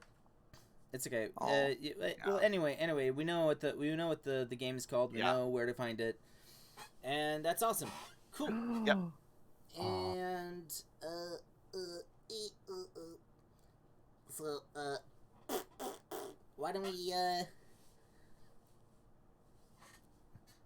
why don't we do some voices? Come on, Dash Magnum, show me some of your voices. You want me to voice like this? That's a good one. I've always liked that one. Your How is orc. that My troll or giant voice. Yeah, troll or orc. Yeah. I think cave person. How is Babby formed? It's a good one. Oh, there's another one that you do though, Dash, that I Sure. can't remember how it works. You do it so well too. It's another one of your tropey character voices. Is it sort of like a mid-Atlantic, very snappy voice like this? Come on, run on up to Very it. Tom I'll do some Tucker. patter voice. And that's the other thing is that like Tippy snappy. folks don't worry about having a voice that sounds like your voice. Mhm. Yeah. Like for example, if I wanted to do Sonic the Hedgehog, I'm just going to bring up my voice a little bit higher and make it go a little bit faster. That's all I got to say. There you go. That's all it is. That's my Sonic. Again, like just That's my Sonic the Hedgehog. Gotta go So, fast. like I can take my So- troll voice and I can do like, now here's a slightly higher pitched version of that same voice. Now it kind of sounds like a henchman for a villain who's maybe not too bright on the uptake. Oh gosh. Oh please, will you just get along and get Oh. out? Oh gosh, I'd love to, but You know we that the got job some- is will you please leave my room? oh, all right, if you say so, boss. You're the boss, and that's what you Yes? say. You're still here. Well, Roy, I Don't have make me. a reason Don't make me. for Don't that. make me pull the. Don't make me pull the rope. Okay. There was something important, but you're the boss. You're the boss. And I'll just Pray tell exactly what is it that you needed to tell me. The heroes are here. They already broke through your defenses, and they're on their way to steal the thingamagummy that's real important to your world-destroying plan. Oh, I'm sorry. In the time it's taken to me to explain this, they're rope. already into your inner sanctum, and Pulls rope. Door opens up from underneath. God! Oh God! Oh, remember my story.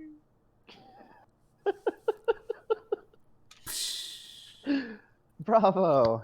Yay! That's voices. And it's literally just a more modulated version of this voice for a more deep gruff. No, there's like your female voice is kind of interesting.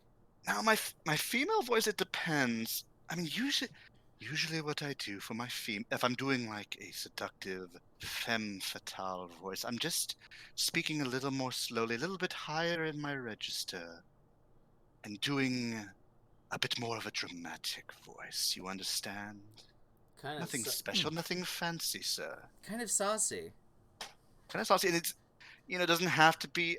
I mean, you can have go to be for a the female, super like- high pitched, but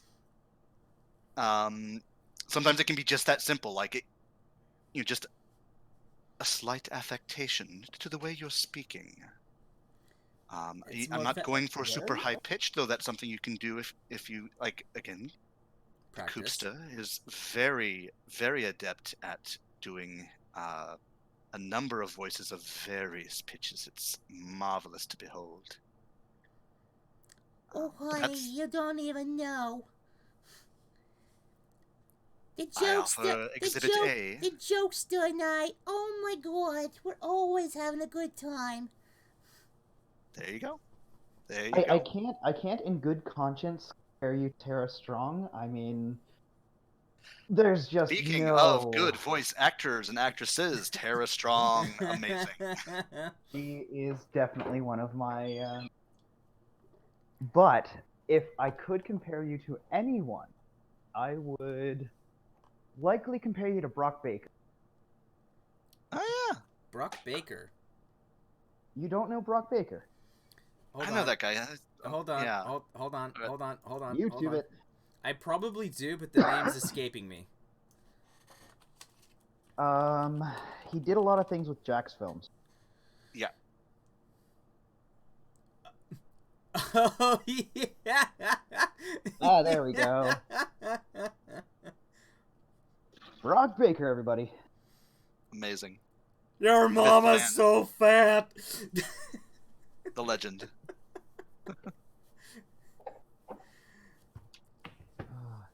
How Hey, it's me. it? It's me, Six. Look at me. Woo! A wonderful Morty. That was more of a Morty and less of a me, Six, but I tried. Yep. Close enough, considering that Justin did both of them anyways. Uh-huh. Oh, gee, Rick. I don't know if I really think we should do this. Just shut up, Morty. I'm on to something here. How long is this gonna take? You know what? It doesn't really matter, Morty. Time is relative as far as what we're doing. No, but I mean, like, I need to get back to school, and didn't you just hear me say time is relative? Just go with the flow, man.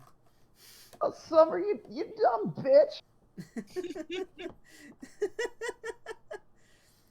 Who wants pancakes? Get on up out of here with my eye hole. I missed a poopy butthole.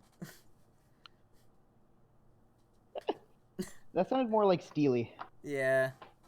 Steely But it was Dan? still very good. Steely Dan? No. No, not Steely Dan at all. Wow.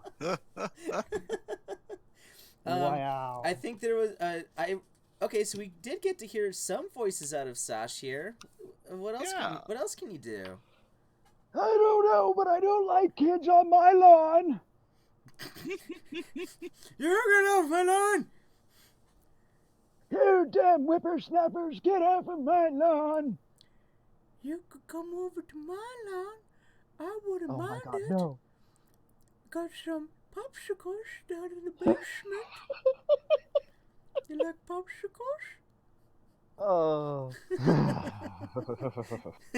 Oh boy.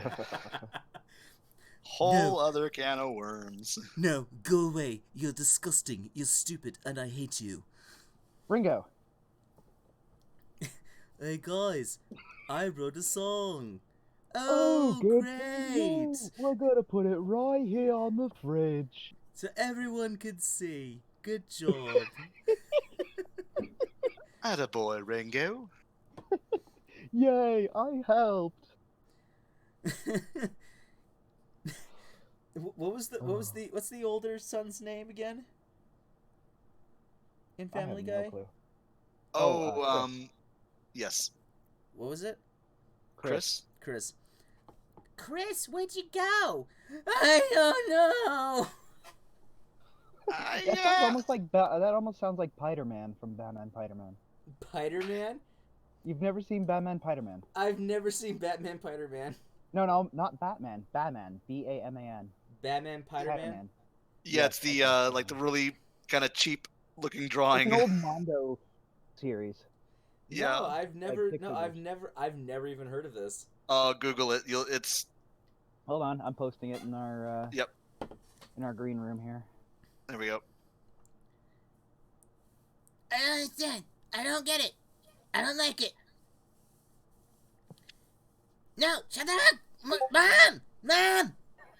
Katie's being a dildo. Dang it, Cartman! Kyle! Just tell me you're juggled! Just tell me you're good juggled! I don't... Shut up, Cartman! Now, children. Now? Don't do drugs. Drugs are bad. Okay. Okay. Okay. Okay. Okay. Let's see here. Well, now, children. Don't forget to bring a towel. Towel. You kids want to You guys want to do some drugs? No, Tally. You're the I do. you're the worst friend, Tally. I know.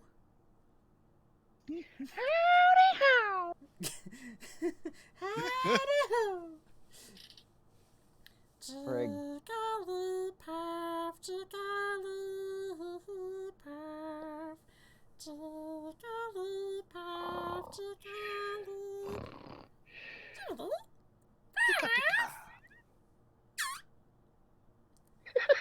That sounded like a wet fart. No, that was a light and squeaky one. No, wet one's more like. Oh my gosh. There you go. So, one person was not impressed. I was doing my Patrick Warburton at the. Oh, I was doing my That's a tough one. I was doing my Patrick Warburton at the drive-through, and my friends were Definitely just top like tier. cracking up in the background, and I'm just like, I know, yeah, I like to order a double cheeseburger. That'd be great. Actually, you know what? I'm just gonna. You know what? I think I'm just gonna get a. Can I get a number one? Yeah, famous star of cheese. That'd be great. And maybe with a little bit oh yeah, just make it a medium. I'll take the iced tea. Oh, thank you very much. No. Hey, you guys want anything back there? Apparently it's gonna want some chicken strips. Want some chicken strips. Okay. And it was like the middle of summer in Rancho Cucamonga, so the high desert. And when we drove up, the kid was just not having it. Oh. He was just like, here's your shit. And I'm like, oh man. But then earlier this year, man. I drove up to a different Carl's Jr. on my way home. I don't know what this restaurant is. It's like a Hardee's. Yeah, Hardee's. I don't know what that is either. It's Hmm. a burger joint, basically. Like like Harvey's? Maybe. Flame Let's grilled go with that. burgers, chicken. It's grilled milkshakes. grilled burgers, but I mean it's fast food, so it's a full on joint, so it's full on like chain. Okay, so it sounds like Harvey's. Yeah, I think so. Not Arby's, not like the sandwich place, No, but like no. Harvey's, the burger. Is it Harvey's or Hardee's here in the States? I don't know what it is for you I think guys. it's Hardee's. Like Harvey's is Harvey. Well, yeah. Well, anyway, yeah. They have the famous. Their logo is a giant star that's smiling at you. That makes me uncomfortable. Yeah. I mean, appropriate reaction. Anyway, so I dropped by there, and I decided to have a little bit of fun, and I just went, and they're like, Yes, how can I help you today? Yeah, I'd like to get a number 3 and number 3. Number Yeah, I'll have a number number three. 3. I'll have a number 3 and I'm just gonna get it a small size, and if I can have iced tea, extra ice, no lemon.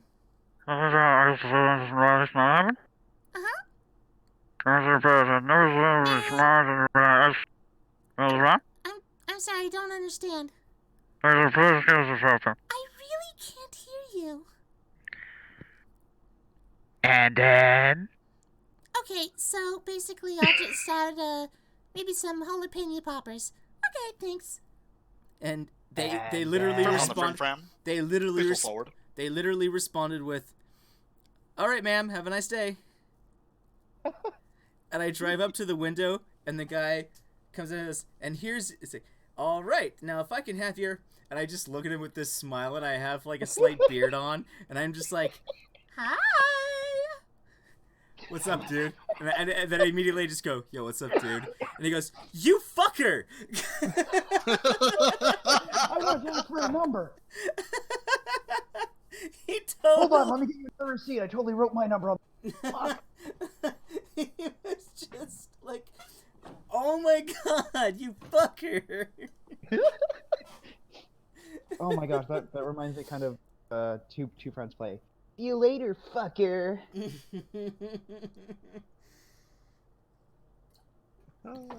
And he pulls he notions over one of his coworkers and says, "You gotta get over here. Hey, bro, do your voice." And I'm like, Hi, how's it going? I'm still waiting for my sandwich. and they're just like cracking up in the background. They're like, it was. So I'm really sad that one person didn't enjoy my Patrick Warburton, but I'm loving the fact that somebody else totally hit my Tina voice. There you That's go. awesome. But the Tina voice, I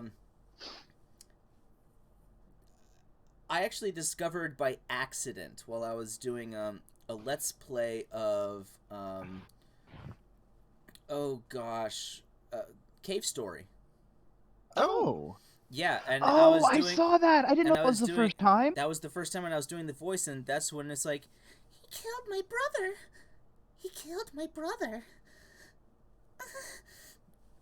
and I listened to it over and over again. And I'm like, that is like a completely different voice. That was Like, truly amazing. It was sharp. Like, I need to re-emulate that over and over again. And so I just stuck with that as Tina's voice. And it actually also sounds a lot like Amy from Sonic the Hedgehog. I did pick up on that. Oh, Sonic. I knew you would come for me. Don't take that out of context. Damn. Amy, you know me. I don't even think about that sort of thing. Yeah, I know. It's kind of annoying. Actually, that is very reminiscent of Sonic Boom. Yeah. Yep. I Oh gosh. freaking love Sonic Boom. The cartoon, that is. The Yes. game is fucking bullshit. We all know that. Sonic Fair. 06. There. No, Sonic 06 is not the worst Sonic game that's out there. No, it's true. It wasn't terrible, other than the It was, it was game crashes. It was glitchy as all fuck, but I'm sorry. Not No, like no. Boom. Sonic and the Secret Rings. Sonic and the Secret Rings. Sonic and the Secret Rings. Ronald Weasley. It's Leviosa. Leviosa. Let me tell you Aw. exactly what needs to happen right now. You need to listen up and listen good. Anyone who complains about Sonic 06 doesn't seem to understand all the actual darker games, stranger games, the most disgusting ones that have come out. Shadow the Hedgehog. Bang, bang. Vroom, vroom. Pew. Mr. Potter, will you please sit down? Maybe, bitch! Nobody cares about your emo state of mind.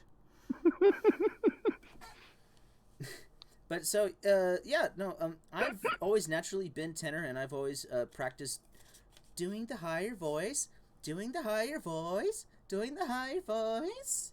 And my highest pitch, my highest note that I can hit is 2 Fs above middle C. Wow, there you go. And I can also hit... I don't know what that means. Okay, and on the piano, the very middle note is middle C. That is not middle C. That was well timed. I mean, that was not middle C. That was perfectly timed. Yes, unfortunately, not a middle C. That is definitely higher than middle C, but it is not middle C. It's I don't know if my guitar. I don't know what note it would be on my guitar, but I don't have a piano in front of me, so I can't show it. But then you need to get one.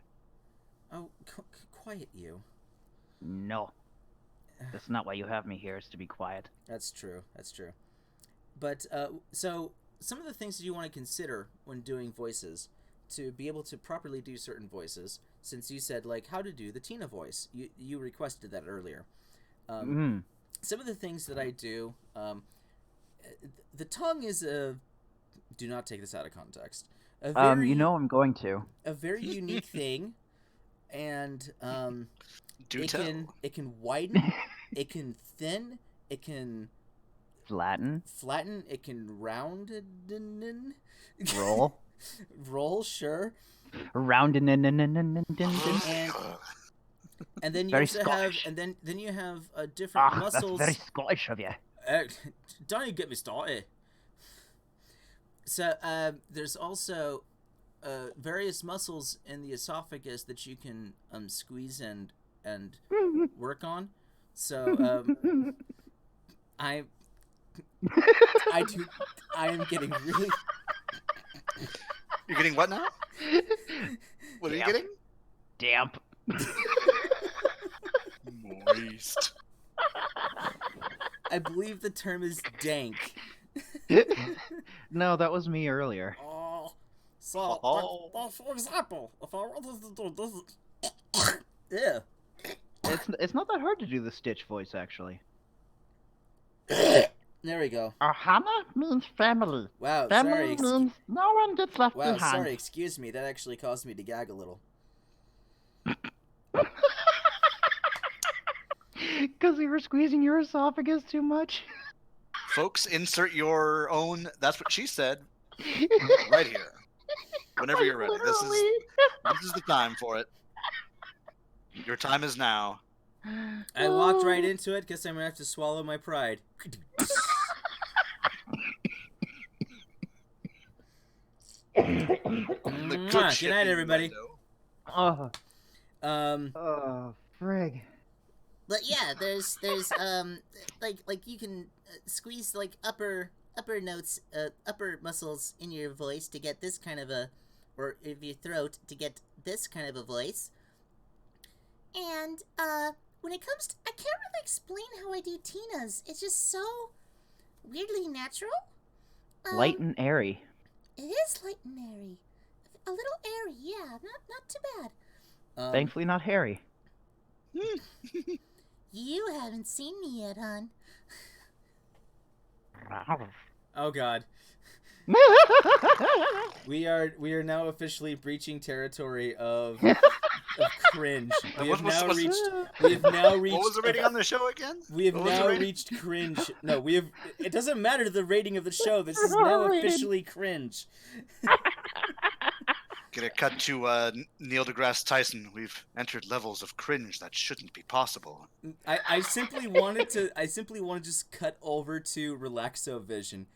Dun, dun, dun, dun, dun, dun, dun, dun, dun, dun, dun, dun, dun, dun, dun, dun, dun.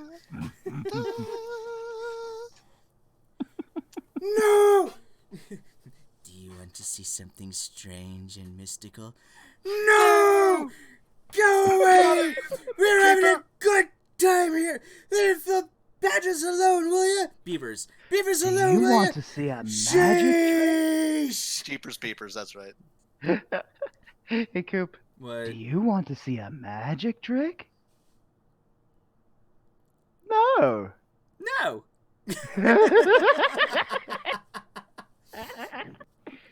Hey guys, I could never teach a llama to drive. no, llama, llama, no! Hey Oh, guys, Tom's got hey guys, check out my new top camera. voice Hey, this isn't my camera. Throw the cheese. Throw the cheese! What are you, a man or a mouse? I wonder if my pony can fly. Huh.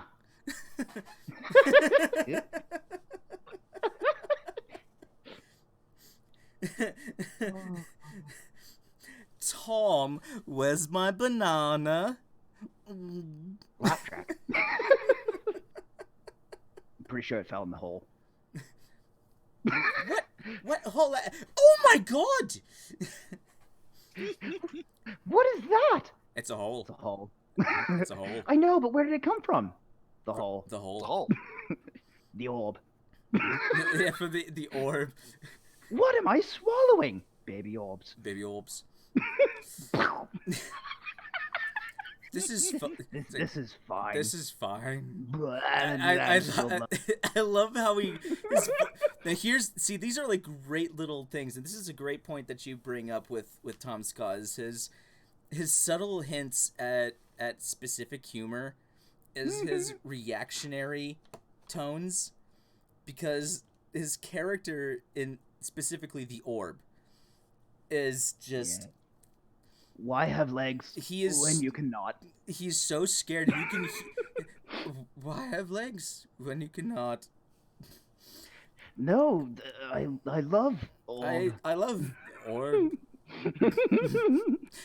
You can tell that he just feels so uncomfortable. It changed my life. It changed everything. What's that? It's the cat. It's the cat. After it's been turned into a mug.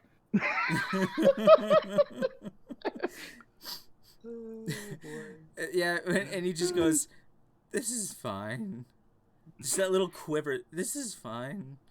It's still blood. That's still blood. It's still blood. Yeah, no. So then let's move on to... Okay, so how to voice, we've kind of talked about. We've done some voices. Let's talk about some of our favorite voice actors. I think we've been doing that this whole time, too. Yeah, Kinda. okay, let's... Okay, alright, let me just say... Rachel Lillis is a goddess to me. Hold the phone. She does... Name? Rachel Lillis. She does half of the Pokemon voices. She is the voice of Jesse Jesse Sanchez. Okay. That's someone else she's not entirely. dirty. Entirely. Good luck, have fun, don't die. Stay nice. She's the voice of Jessie from Team Rocket. Oh my god, she was Kanako and Genshiken. She is the voice of... I think she might even be the voice of Misty. In Chronicles, yeah. She's also the voice of Jigglypuff, Bulbasaur, Squirtle, and, like I said, half of the entire Pokemon cast. For the English dub, anyways. At least for the English dub. And then there's, what's his name? Hold on, before you move, talk about... What? Are you talking about another voice actor or another character? Voice actor. Okay, before we move off, Rachel Lillis voiced one of my favorite characters from manga to anime adaptation, and that was Genshiken. Oh. Yes, Kanako Ono, the shy otaku. That's who she voiced. Very cool. Definitely a worthwhile watch. Oh, and then there's Eric Stewart. Eric The Stewart. man, the legend. He effectively took over 4Kids Entertainment. I hope in a good way. He was the positive element. Okay, all right. He was the positive element of 4-Star. He is a voice actor, voice director, musician, singer, songwriter. I mean, he wasn't the one in charge of doing the editing. He was in charge of doing the voices. And I think 4-Star Okay. I think 4Kids did a pretty damn good job of selecting good voices for their characters. He was the voice of James. The voice of James. Ooh, sweet! He was James from Team Rocket! Ooh! He also did Butch in Pokemon Chronicles as well. Uh-huh. I believe... And Brock. Nice. I believe he was also Kaiba. GX. Only in GX? I He could have sworn... was also Meta Knight in Kirby. He was Seto in the original Yu-Gi-Oh as well. Screw the rules. I have money. Oh. Jeez, I sure hope Kaiba doesn't realize that's just my expired driver's license.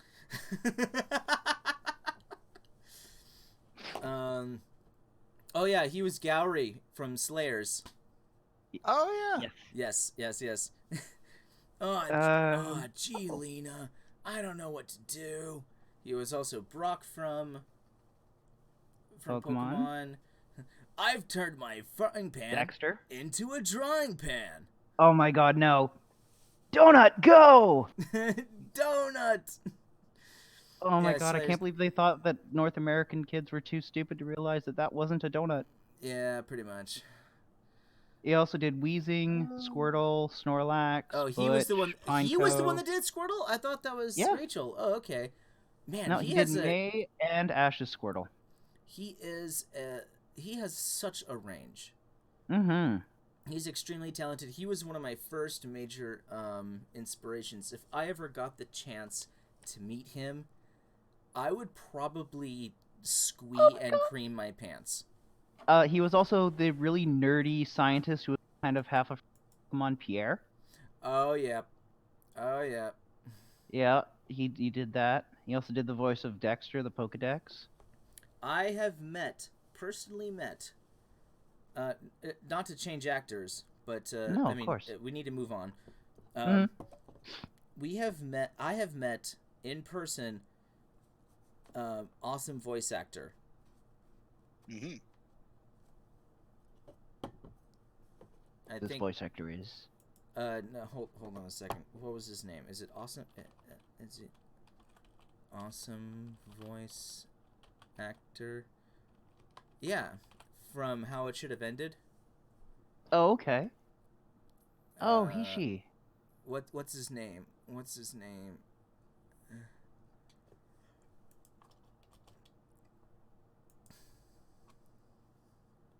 Oh, Epic Voice Guy. Epic Voice Guy. Epic Voice Guy. That was John Bailey. So I met John Bailey in person at a TwitchCon. No way. Yes, and I have photographic evidence of it. I'm gonna post it on the Discord. I have his autograph somewhere. Somewhere. I hope I didn't throw it away by accident. Better hope he I had a doesn't listen to giant this red podcast. beard, and I was wearing cat ears at the time. This sounds epic. But I yeah, think I'm saving this photo. It was fantastic. It was a great time. He's a really, really nice guy. He's extraordinarily talented. I hear he also does voices on in Universal Studios Hollywood. When you're waiting in line for the Minions ride, he does these video things while you're waiting in line. where it's like, nice. Yeah. how do you like how to know if you're a minion kind of a thing, and it's I was listening to this. I was talking to some friends, and I'm like, wait a minute, I know that voice. That's John Bailey. Nice. And they're like, oh my god, it is. I'm like, John Bailey, you beautiful bastard. Also, I have had direct communication with Mike Pollock. Ooh. And folks, if you want to add a little money to our future Patreon account, maybe, just maybe, we can get one of them as a guest for maybe 20 minutes or 30 minutes on the show. Mike Pollock is always willing to take whatever he can, as long as there's a buck in there. He's a great guy. Mike Pollock is hilarious. He's awesome. He's the voice actor for Dr. Eggman. You know, Dr. Eggman. And he and I have chatted a lot. Well, not a lot, but I mean, like, enough. And I tweeted one year my Dr. Robotnik cosplay, which was easily the best one. For Halloween. It was really well made. It was. Thank you, Mother, for helping me with hemming that. And he retweeted. He didn't just simply retweet it. He downloaded it and straight up tweeted it. Whoa. And I'm like,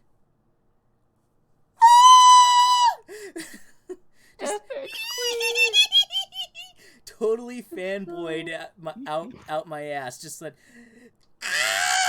well, I'm sitting here going, oh, why, thank you, Mr. Pollock. I'm so glad that you're able to enjoy this. All the while inside, You sound like a dying goat inside. I mean, maybe that's how he felt. You never know. But then sometimes I would talk to him, and he would forget who I am, and I'm like, hey, come on, dude. I'm the guy that you retweeted the Dr. Eggman suit from last year. And he goes, oh, yeah, you! Cool. Sorry that I, how dare I forget one of the millions of people that contact me all the time.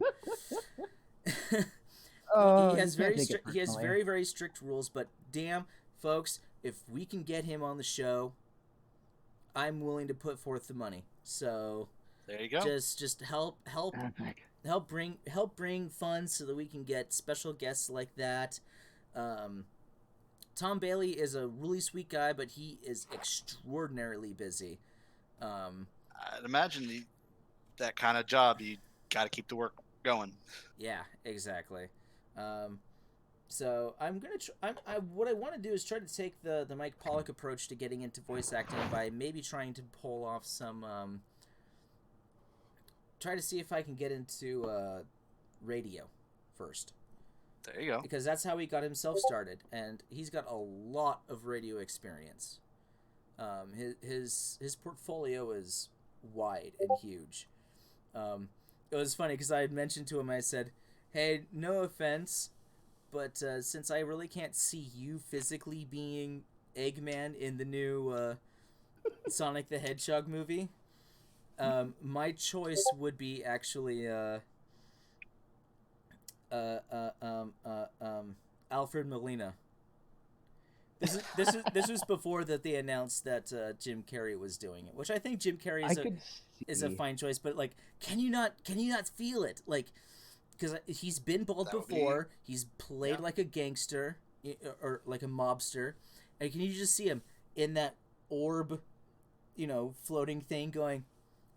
It kind of almost like a Dr. Octopus style going, it's the end of the line, Hedgehog. It's been a great time. Sorry we couldn't have been friends, but I have a world to take over, and you have a grave to dig. Have a nice day.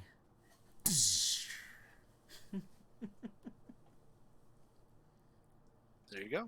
That'd make for a much darker Sonic. Well, my Sonic story is very, very dark, but I'm not going to go into that today. So we did some of our favorite voice actors. Of course, there's always Mark Hamill. You can't forget about no him. contest. And of course, there's always what's his remiss name? if we didn't bring up Jim Cummings. Jim Cummings. Or Richard Cox. Yeah. Yes. Jim Cummings isn't Dick everything. Cox. You would know Jim Cummings is the voice of Tigger in Winnie the Pooh and like a million different video games and cartoons. He's Just But just you know, Wikipedia. Just IMDb him. The list goes on forever. Of course, he was It really also half does. of the. He was like maybe a third of the voices in Skyrim. yeah. It's just, oy vey. Yep. Oy vey, Jim Cummings. I think actually they got him to take over doing the voice. Like, what? What are you doing, Sasha? What are you doing? Look in the green room. I didn't say anything in the green room. You're.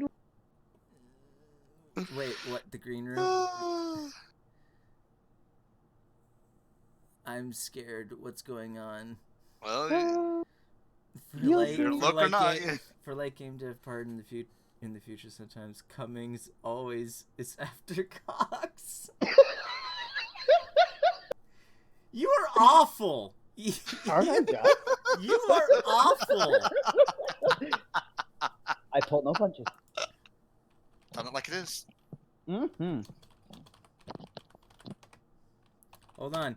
Oh, Ed Well- Ed might actually join us. Oh, we got a last minute off the top rope into the square circle. Exciting. That's an octagon. Yes. Oh wait, no. Oh my trademark. God, is that Wild Buffalo Bitch's music? Oh my God, he's charging the stage. He's charging the ring.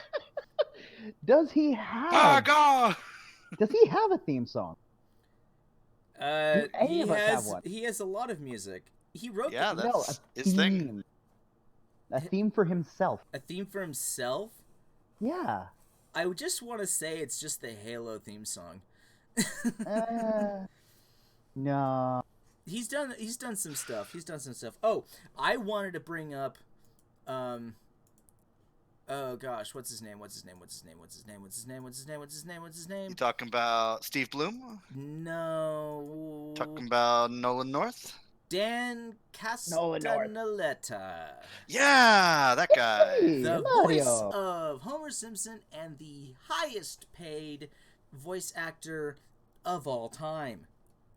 Mr. Yeah. Homer J. Simpson. Every episode of The Simpsons that he records, he gets a check of $65,000. That is A lot of work, not though. including the that is not including the royalties. Quite literally, every paycheck that he gets for every episode, he can buy a brand new luxury car.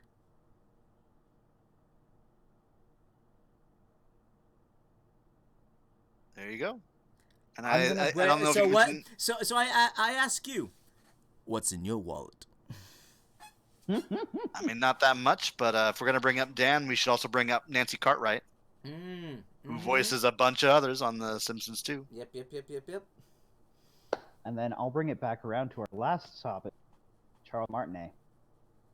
Ooh. Who? Charles Martinet. It's me, Mario. Oh yeah. Yeah, he's been doing the voice of Luigi, Mario, Waluigi, Toadsworth ever since.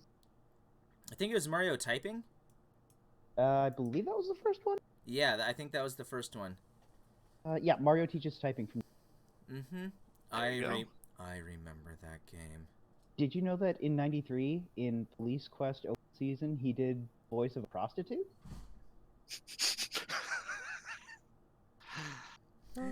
Go on.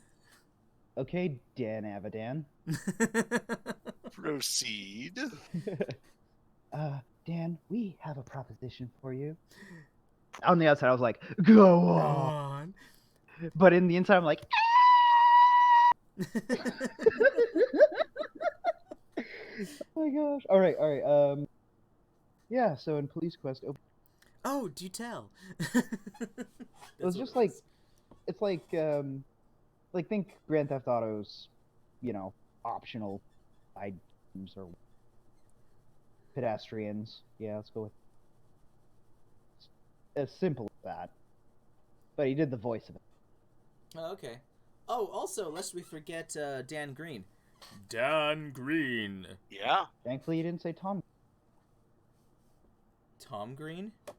Isn't that his name? Getting his first name wrong. It's Dan Green. Dan No, Green. Tom Green. Tom Green. Who's Tom Green? You don't know Tom Green? He was like a comedy personality in the 2000s. Yeah, he's Canadian. There was a movie he was in that. What was it? Freddy Got Fingered. Freddy Got Fingered. Rose Yeah. Oh, God. That. Yeah. Oh, Yep. God. Yep. Now you know what we're talking about. Yeah. Brother. Stealing Harvey. Well, Superstar. anyway, if you wouldn't mind, I'd like to move on to the next topic. I Fair don't enough. do. I think we would all benefit from moving on to the next topic. Yes. I agree. I second that notion. Nobody cares. All right, topic 3, game design. We're going to make this one really quick because we're pushing on time. Lightning here. round. There we go. Lightning Okay. round. Okay, so let's talk about Double Jeopardy. let's talk about classic game design. All right. Only a few minutes on here. So the NES was very unique in how it actually was programmed because a lot of its game design was about manipulating how the television worked and basically being able to receive information from that with, say, the light gun or with Rob, the robot. Mm-hmm. And but it was specifically about like what pixel by pixel was on the screen. So people who would manipulate and try to make their own Mario AI based off of the original programming, so like a Mario that could play itself, had to basically read and experience the color and light limitations of the lines of the screen.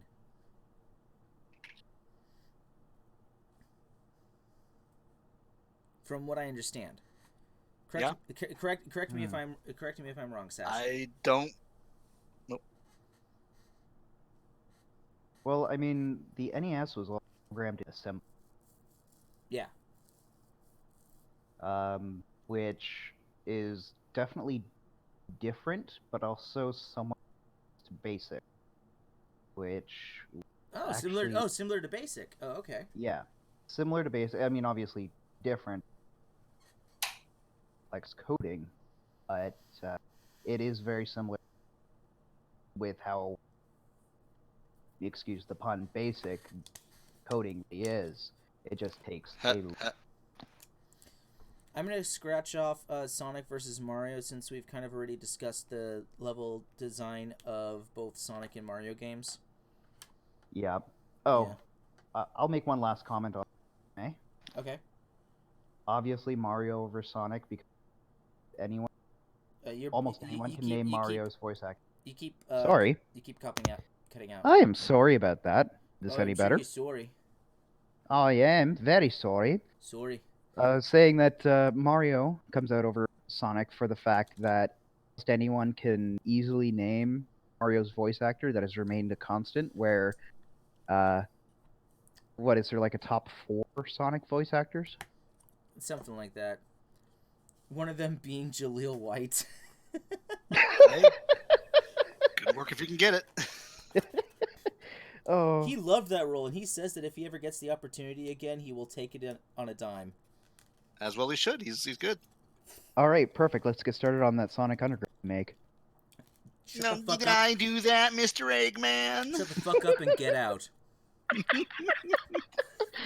Oh, you know you don't want. Go on. No, that was all I had to say. Okay. So we already talked a little bit about blast processing and how that worked. Mm-hmm. Yeah, the Super Nintendo had various different tiers and modes that the levels can swap between, different kind of, almost like video cards. Mm-hmm. Um, Oh. Sorry, you go ahead. let's talk about 2D and 3D game design. Oh, Okay. perfect. That That actually matches. the differences between the two, the strengths and the weaknesses, and this is how I'm going to present it. Okay. This is a topic that I think all of us. These are games that I think all of us have played, and it is relatable to any audience. Terraria versus Minecraft. Ah. Oh. Yes. So, me, honestly, I actually prefer Terraria over Minecraft because of the limitation of the 2D plane. Okay. Otherwise, as beautiful as there are mods to update the graphics, an HD mod for Minecraft, and there's plenty that you can do. I mean, you could literally build a computer within a computer that'll run a software Minecraft. that will run Minecraft. I mean, just We have to go deeper into Minecraft, the that's Minecraft, right. inside Minecraft. in Minecraft Inside the Minecraft in that. Mindception. Mindception. If it's confusing, that means everyone's favorite movie. Fucking confused. Yep. Oh boy. But Yeah, I see your argument there. Yeah. Did we? and in the same way, since we've been mentioning Sonic versus Mario, let's also use how the two of them have used 2D versus 3D platforming. So, let's go. Any thoughts? Specifically you, Sasha. I believe that you. Yeah, let's yield the floor to Sasha for a second. All right. So what's the question I'm answering? It's not really much of a question. It's more of a thoughts and differences between 2D design for games and 3D design for games. So the differences between, say, you look at Terraria and Versus Minecraft, yeah.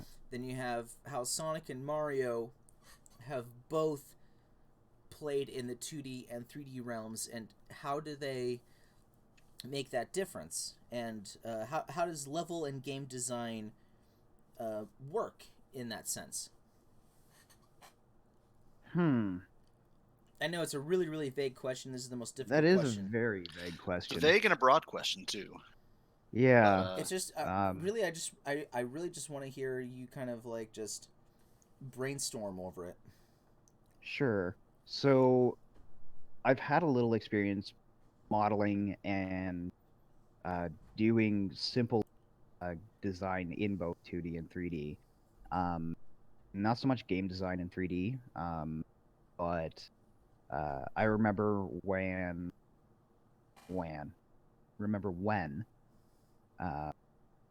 the original Game Maker came out. Oh yeah. And like it started you off with like a tutorial of doing like, all right, make a box Perfect. You made a box. All right, now let's make a ball. Oh, look, your ball doesn't do anything. What do we do? And it walked you through all of that, and it was like, I think my first project was trying to make a Mario, essentially. Make a what? A Mario clone. Oh. Oh yeah. Yeah. Okay. Well, I mean, I was like side scrolling 10. side scrolling platform. Yeah, exactly. But then I got incredibly gave up on it, which was terrible. But I definitely enjoyed the 3D modeling. Now, looking at everything that goes into 3D games and everything that goes into 2D games, they can both be equally hard work. I mean, for 2D games, if we're going with retro, the sprite work had to be incredibly compact for, let's say, something of the NES era, considering that the games only held 40 kilobytes of memory in total. So a lot of things had to be done in order to everything very tight. Yoshi's Island was done in under how many kilobytes of memory? Yoshi's Island, that was Super Nintendo. Oh, you're talking about. I'm talking about regular Nintendo, NES, like the original right. NES, like I love the fact Super that, Mario Brothers, Mario 3. What was it? It was Mega Man was 1 megabit, not megabyte, 1 megabit. Mm-hmm. That's all. Yeah. Amazing, isn't it? Mm-hmm. Everything that they were able to do, incredible. So to touch on your comment about Yoshi's Island, that was done in 128 megabits, whereas only like 117 megabits are available. So Yoshi's Island fit into 100. Was a 128, but only 117 was ever accessible at any given time. Yeah, and that's everything from the soundtrack to the sprites to the code that makes it all. That's just incredible. Hmm.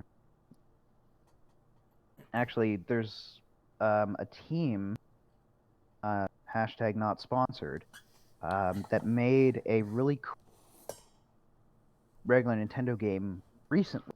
Actually, I think it's on Kickstarter right now. Let me see if I can find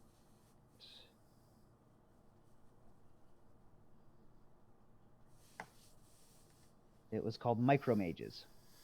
You guys heard of that? It does sound familiar. It does sound familiar. It's a 4-player multiplayer game for regular Nintendo. Like you actually have 4 different color wizard or mage sprite characters that you can play. There's a plethora of enemies, very unique and diverse levels depending on whether you play 1-player, 2-player, or 4-player. Like, and it's all fit into 40K. So it hit in the. So I'm assuming that. Would you use the multi-tap, or would you just swap the controller around?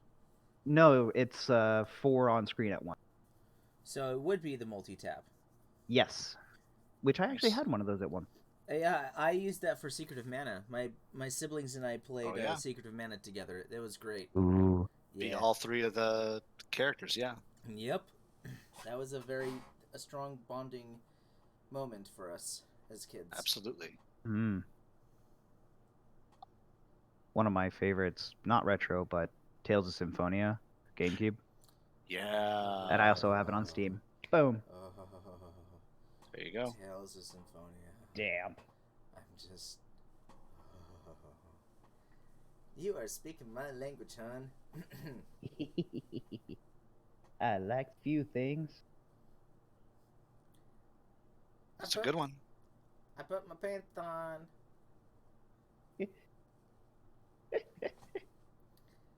So anyway, go on. So that was my kind of thought on 2D, but when it comes to 3D animation, back N64, PlayStation era, they had to really work a lot to get it to work as smoothly as they did, obviously. Oh yeah. Yeah, you're gonna have to get as But- close to the microphone as you can because No. you keep clicking out. I'm sorry. I think it's because I'm using a cheap headset tonight. No worries. No worries. But anyways, I think one of my favorite examples of one of the most amazing 3D games that really pushed forward in its time would be Spyro the Dragon for the original. Yes. Oh, original Yeah. Spyro. Okay. Yes, because what they were able to do, which games like Legend of Zelda, Mario weren't able to do, was swap in and out from static textures into 3D models the closer you got to it. So they were able to get away without using the depth of field fog.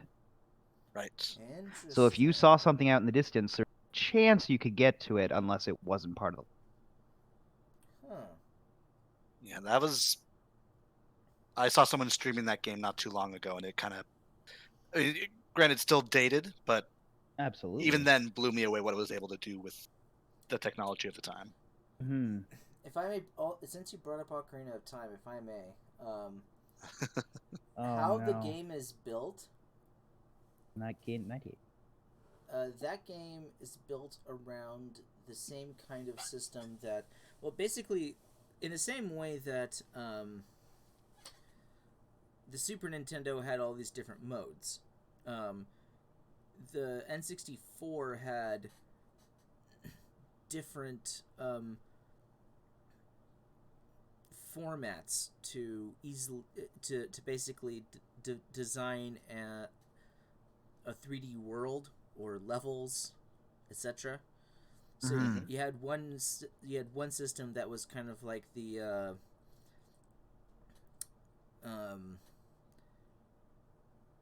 GoldenEye or Perfect Dark, where it was level by level, and each level was its own map. Or also even Shadows of the Empire. Yeah.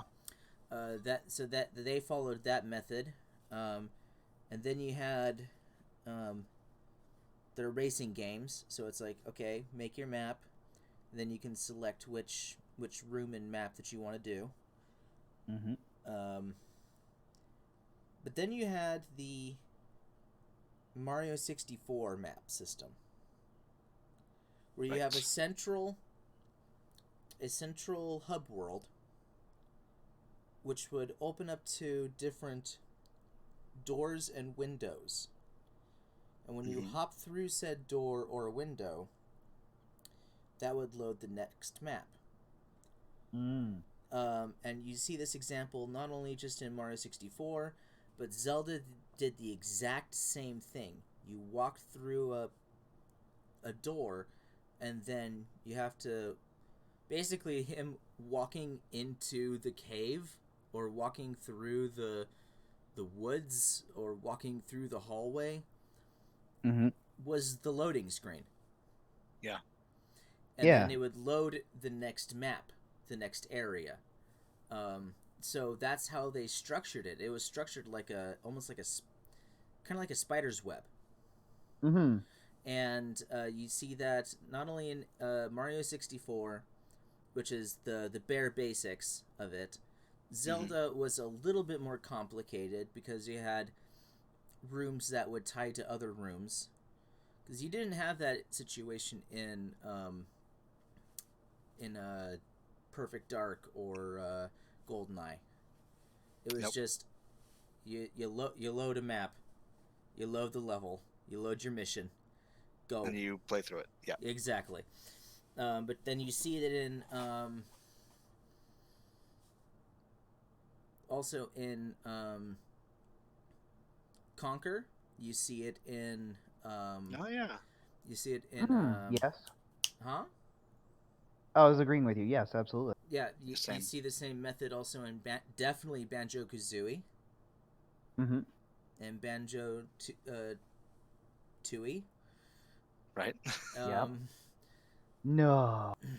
um, and I think it was interesting how they pulled off Donkey Kong 64, which is why Donkey Kong 64 required the larger um, RAM pack edition. Right. Was because effectively Donkey Kong. the single player game played like Banjo Kazooie, but if you wanted to do multiplayer, it would basically play like GoldenEye. Right. So Interesting. so it had more capacity in the games itself, and had access to these different modes. Now, when it comes to game design, it's very interesting because I study. I'm not a professional game designer. I have not gone to school for game design. I've done some programming. I've learned BASIC. I've learned ActionScript 2 and 3. The one game that I did make ever in my life was a side-scrolling timed event jumping platformer game. It was built around frames, so imagine a imagine 1, 2, 3, 4, 5, 6 platforms. 3 at the bottom, 2 at the bottom. 3 at the bottom, 2 in the middle, and 1 at the top. Right. Mm-hmm. And you have this character, this sprite, frame by frame, was going bounce to the starting from the first platform to the middle one to the right one, back to the middle one to the left one, to the middle one to the right one. On the frame in which that the character was on any given platform, you had to hit the release. You had to hit the button. Now it was on press, not on release. So it would just be instantly as soon as you hit that click, boing. But you have to hit him, so you have to move the mouse around. It's boing, boing, boing, boing, click, and then he hops, and so then the animation brings it up to the top 2 platforms. He's bouncing back and forth, a little bit faster this time. So you have to go, okay, click, boing, up to the top, da-da-da-da, you win! That was my one game that I ever made, ever. That actually sounds like it could be built out into something much bigger if you ever chose to. I wanted to. I wanted to make this the most disgusting bullshittery game ever. The Dark Souls of 3-frame LCD games. There was going to be sliding platforms. There was going to be sticky platforms where suddenly he just like stops and sticks there, and Ooh, sticky. and they'd be moving. But if you get the timing wrong, you could easily fall off and go straight back down to the bottom. Now you wouldn't take any damage. Oh, ice climbers. You wouldn't lose any health. You wouldn't lose any lives. You'd just be stuck back at the bottom. Getting over it with Bennett Foddy. So, and I came up with some really I pulled up some I came up with some level designs and I showed them to my friends back in high school and they're like, "You are evil." I'm like, Did you ever make Kaizo Mario maps? oh, in Mario Maker, I've made some bullshittery maps, let me tell you. However, I have been able to beat them myself. Because the only way that you're allowed to post them is if you can beat your own level. Yeah. And I don't have any secret ways of beating it. So I had to play through it over and over and over and over and over and over and over and over and over again until I finally got it. And that, folks, is how you pad out the runtime. Yep. Man, it was. I'll have to share those with you if you have a Wii U. I do not, unfortunately. Not anymore. Well, yeah. Welcome to standing up school, and you fail. I fail.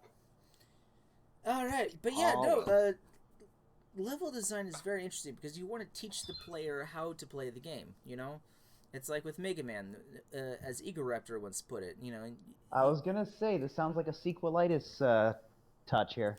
yeah, you want to have the characters. You want to have the Run on players, cars! Riding on cars. You want the players to see what's up without any actual damage or any actual... Because that was the main thing that a lot of my friends had trouble with me with my game design, is that I would just pull bullshit on them. They're like, okay, you can't do that, dude. Like, I didn't know before literally 5 seconds that I could push that key. Yep. Yep. Yeah, with my basic... When I was programming in basic, it just was... Oof. Well, what I was doing with that was I was practicing how to do, like, AI, like, chat messaging. Mm-hmm. So it's like talking with a bot. Right. Cleverbot Eevee. Yeah, but not clever at all. It was just simply, these are the questions, these are their responses based off of these things that you say. So I had to go through layers and layers and layers of keywords for like each response. Wow. Otherwise, I was basically just taking old games like Asteroids and just replacing them with Pokemon sprites. Yeah, I had one where it was Ash at the bottom, and he would throw Pokeballs up at the Pokemon, and then the Pokemon would all be randomized. All random Pokemon sprites.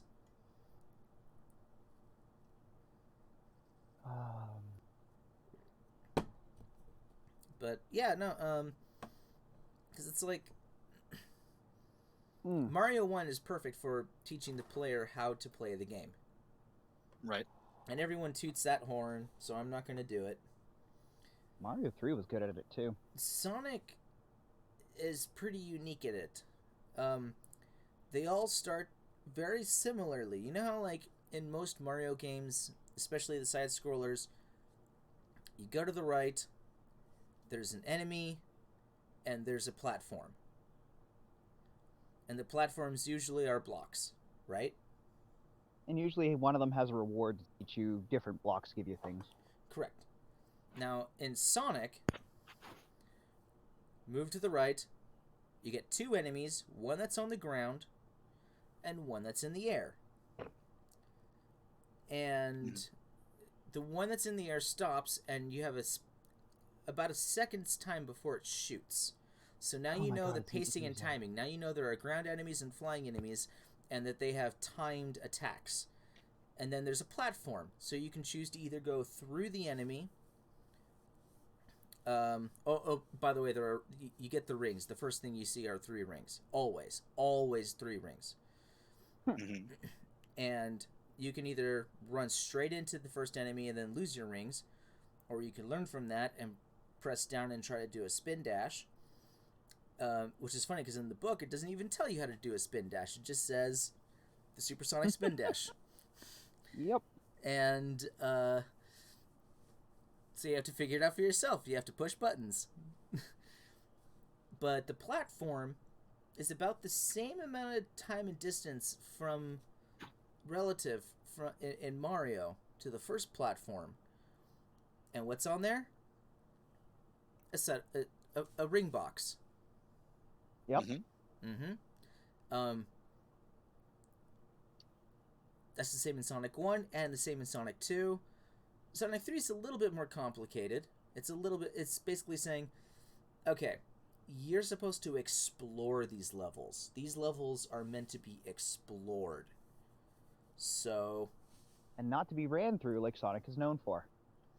Right. Now, the level design, though, here's the difference between Sonic 1 and Sonic 2. Sonic 1, it definitely uses its momentum system. Definitely use it. If you've ever played Sonic 1 and you just simply play it vanilla, you're doing it wrong. What you need to do is learn how to use the spin dash with the momentum, because that's going to really make a difference.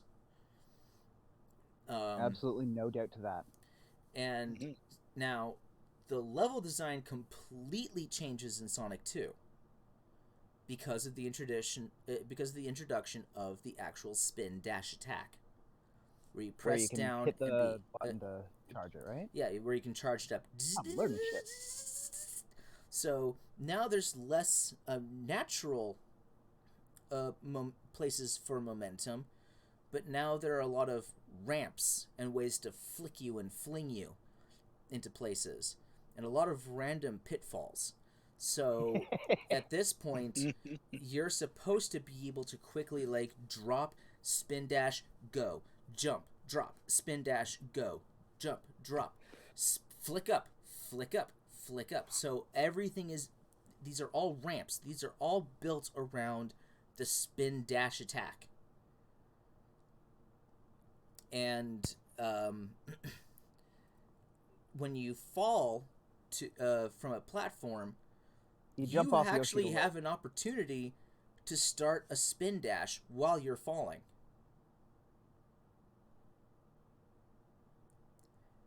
And if you can find that opportune window, you can drop and then just take off. I did not quite realize that. Yes, it's a weird glitch. Glitch or game mechanic? I'm not entirely sure, but all I can say is that Sonic the Hedgehog is built around glitches. At least it's not the new Fallout. What I think is funny is that, speaking of which, and speaking of game design, and speaking of Sonic, Lego Dimensions is a very solid, fully put together game. It is clean. It is beautiful. I love that game. The Sonic... I'm not getting any hint of sarcasm. No, not at all. The Sonic level, or add-on pack, so to say, has purposely built-in glitches. Oh shit! You serious? None of the rest of the game has any glitches, but the Sonic level purposely does. That sounds like a bad time waiting to happen. Also, it's an nostalgic time waiting to happen. It's an homage to the fact that Sonic games always have glitches. How many times have I accidentally found myself in a wall? I've taken pictures where I'm just going, why am I in a wall? I see 2/3 of myself in said wall. How did this happen? This has never happened before. And sometimes some of these glitches never unlock unless you do a specific... Like, for example, I know for a fact that my Sonic 2 cartridge is forever cursed. I used so many codes so many times, it's just completely fucked up. It's broken. It is gone. It's so much fun to play it, though.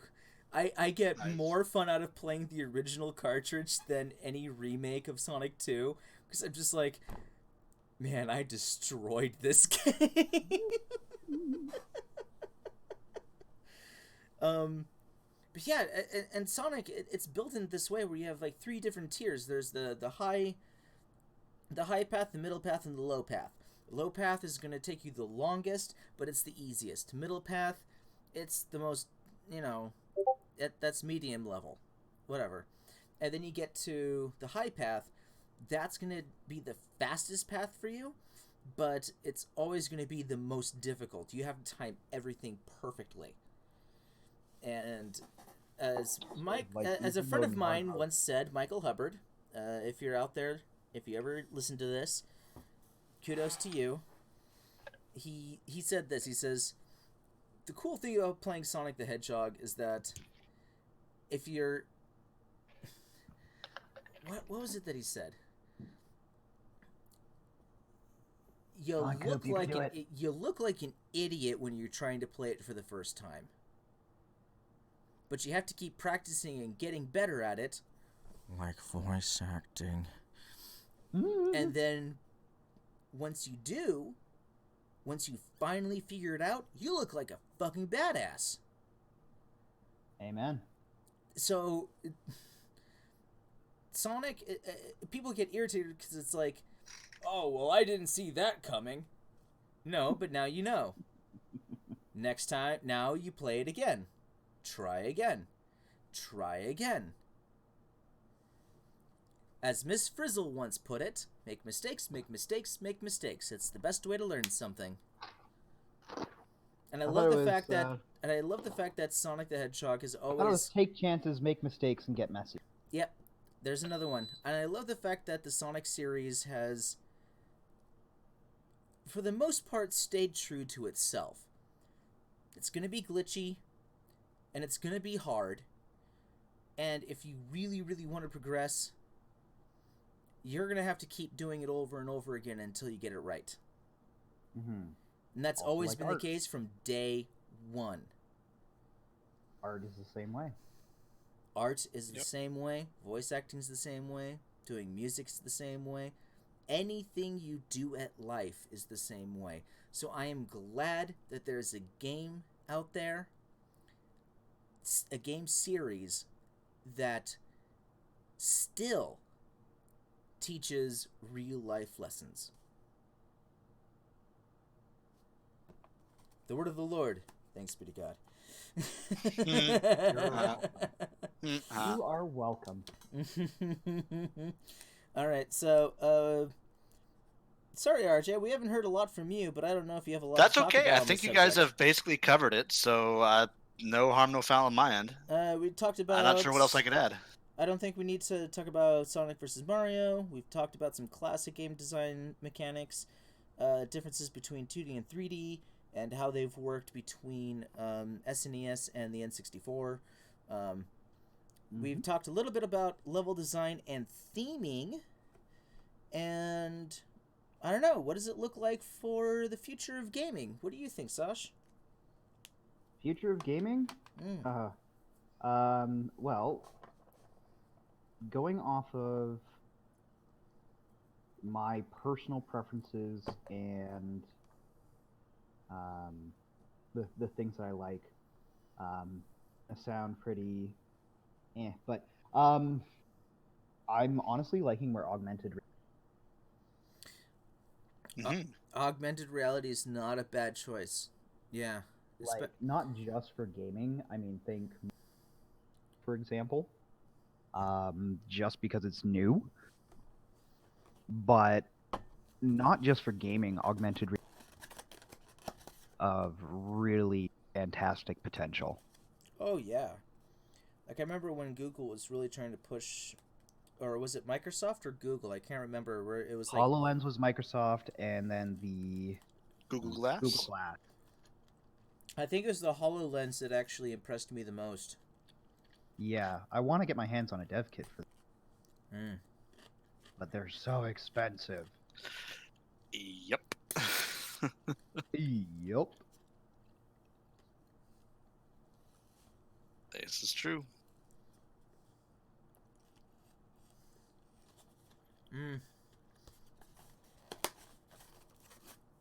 I feel like we're kind of going through a retro phase with gaming. Sure. Very much so. I mean, Doom was released on Android. So now the age-old question is, yes, it can run Doom. Sorry, my amp went nuts on me. What did you do? I accidentally put my Chinese food on it, Why? and then it turned on. Oh boy. Not good. So I hope that neither of you heard that. I heard a click. That was all I heard. Yeah, it was. I suddenly heard a ding, ding, ding, then like now.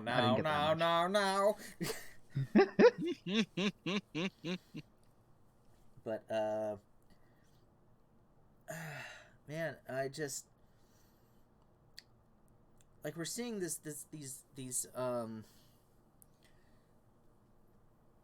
like arcade cabinets that hold like so many classic arcade games in them. Sure. Now, Ran off of a Raspberry Pi. it basically, that's literally what it is. What you're doing is you're actually just paying for the screen and the box. Mm-hmm. Right.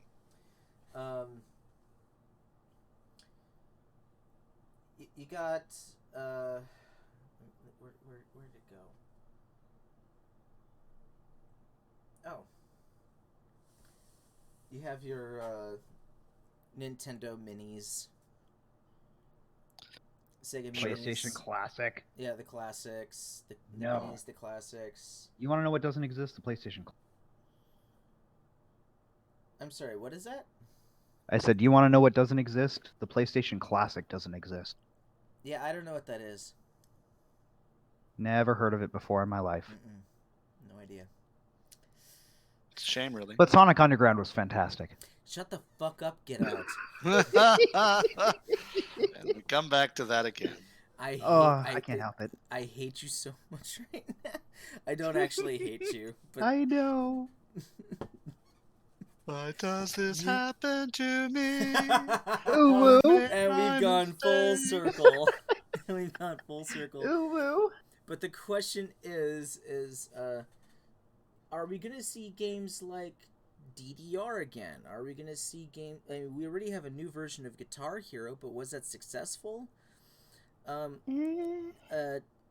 Telltale Games fell apart. Sad time.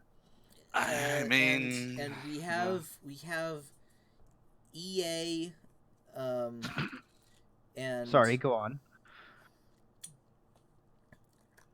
yeah, fuck you, EA. Fuck It's EA. interesting stage hearing a capitalism 9-year-old. made manifest in old EA games. One of my favorite things is I know a specific that's all.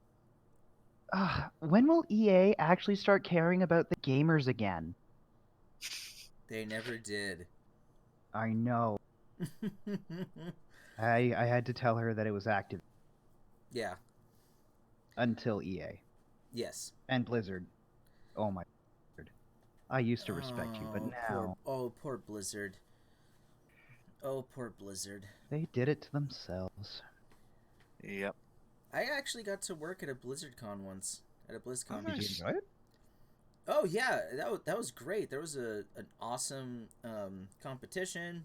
Basically, I was just doing crowd control the entire time. Bodyguard. Mm-hmm. Security personnel. Oh no, not so much. It was more like, okay, what's your pass? All right, you go to this section. All right. Oh, What's you were your not pass? sure. You go to that section, and then once everyone got their passes, I would be handing out the their gift bags, and then at the end of it all, there was the food. I got a dumb T-shirt. There was I did get a chance to actually walk around, and I sat down and watched a StarCraft tournament. Oh. It was the final. It was the end to an international StarCraft tournament. It was, of course, between two Korean people. Hey, South Koreans are friggin' amazing. And it was really fun. It was extremely professional. The whole, it's really what actually sold me on the concept of esports. I was like, Right. wow, Not is esports. huh? Not esports. No, esports. Oh, Yeah, you haven't esports. watched Good Game, have you? No. Oh, Oh wait. get I have YouTube seen Premium. I've seen a few episodes of Good Game, but moving on. Wait. Good Game.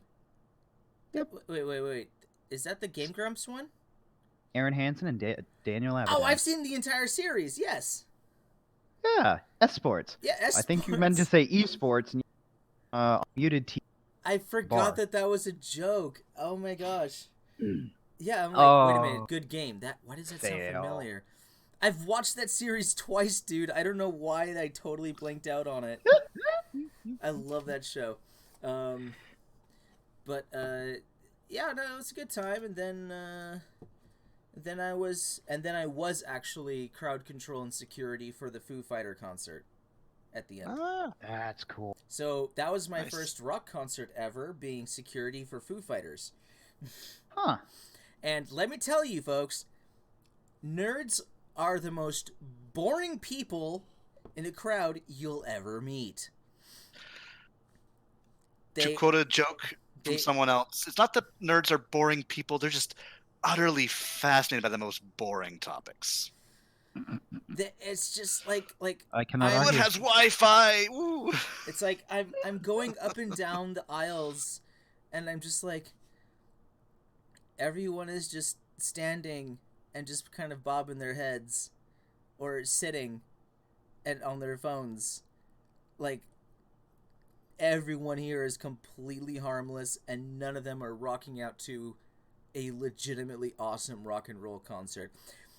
Fucking nerds, you need to get your act on. I'm serious. Get up and rock and roll, you dumbasses. My argument is Get out of your rooms and go to the beach, or go to the lake, or go to a fucking bar. Just do something. I'm feeling personally attacked. Just do something. I am feeling very personally attacked here. I'm sorry. No, I'm gonna be As a quiet. counterpoint, Mick Jagger. Jick Magger. Jickmagger. Jick Magger. All right. Jick Maggernet. But yeah, no, I mean, like, we're definitely seeing like a downfall of, not necessarily a downfall. The AAA. Yeah, the AAA is being criticized a lot, especially when it comes to loot boxes and when it comes to. Oh, you don't mean surprise? Do you mean surprise mechanics? Oh my gosh. Gambling for kids. Gambling for kids, all this stuff. Like, Hey. this has all been exposed, and yet they still keep pulling it off because you They get away with it. idiots out there keep buying it. You keep buying into it. And you know what else? The fact that it's set up the way pachinko works in Japan. Yes. You get your Yeah. credits in one place, then you make your gameplay in another, and then you get your prize in another. Because they're not technically connected or related, they are fully legal as gambling for minors. Wonderful. And I mean, there's also the fact that they are also lobbying various governments to let them get away with this. That also helps. But there Yep. are other governments that are fighting them directly. Sure, Belgium. Thank, for one. mean, thank you. money talks, yeah, but it never thank says you, when Belgium, it's coming back. Thank you, Germany, and thank you, Hawaii. Yeah. Thank you, Hawaii. You were the first out of all of the world to speak up. There you go. I love you so much. I wish that we weren't destroying your oceans. Hey, speak for yourself. Again, a whole other topic. Exactly. Speak for yourself. Canada is completely. I don't know where I was going with. Dirty and covered in moose shit. But at least I got maple syrup in my veins. Hard to argue with that. in my veins. They took our jobs. Oi, oye, oye. Let's have a dirty. Bear and a dart go together like a piss and a fart. Oh, God damn. Okay. I worked it. On that note, I believe we have officially, well, we haven't seen what it looks like for game design in the future, but we can definitely see what's trending right now. let's VR. hope that VR, please VR. Yeah. And if not VR, I mean that really is going to be that. This is the next step. That is officially the next step. And I played. I had a PSVR and Ugh, rich kids in your PS. it What was. is that? It Yeah, was. look at me, I'm rich. I can Hey, play look, PlayStation. and look, I'm PSing all over your system. That was a, PMS all over your system. that was a piss joke, and that was a sexist joke. All right. Anyway, yeah, no, VR needs to be the next step. Honestly, it's already here. It's brilliant. It's beautiful. I fucking love it. But at the same time, games are always going to be games. They're going to be designed the same way, relatively, and we all have to remember the beauty of the originals. And also all of the hard work and talent, including the voice acting talent, throughout the years. So, closing statements. That was my closing statement. Okay. Good closing statement. Good closing statement. All right, announcements. So Monday, sorry, not Monday, Sunday. Sunday we're gonna have the first episode where I'm actually gonna be drawing. And Nice. so commissions, first bit, $5 for 5 minutes. You get a sketch. That's yours. You can do whatever you want with it. I don't fucking care. 15 minutes for $15. That's for a solid hour. You get to do whatever you want with it. I don't care. That's yours. And then, because you paid for it, and then highest bidder starting at $65 an hour, you get me for a full hour of me doing whatever it is you want. Keep it PG-13. All right? So we're going to have a Patreon account set up, and it's going to be awesome. And depending on who's going to be available, it might be either the Star Trek episode or the anime episode. Oh. Yes, there's an anime episode. Oh. So, please prepare your number one waifu. And prepare to pit them against each other. Okay. Alright, so announcements are done. And blah and blah. I think we've blawed enough. Hey, Sure. Ladies and gentlemen, boys and girls, thank you so much for being here. I know that no one's watching right now, but right now, which could be whatever time that you happen to be watching, I am so glad that you are, and listening, and enjoying. I hope you enjoyed it. Please like, share, Likewise. and subscribe. Share this with others. That's the most important part. Share this with others. And, we don't care if you're just nerds. We don't care if you're furry. We don't care if you're an edgelord. We don't care if you're I think a we care troll. about that. Huh? I think we care about that. A little bit. We don't no if No you want to come judgment? in and you know what, if you want to just shit talk us on the chat, that's fine. Bad press is good press. So come on, bring it, bruh. Okay, so anyway, until next time, mwah! Good night, everybody. Thanks for tuning in. Bye.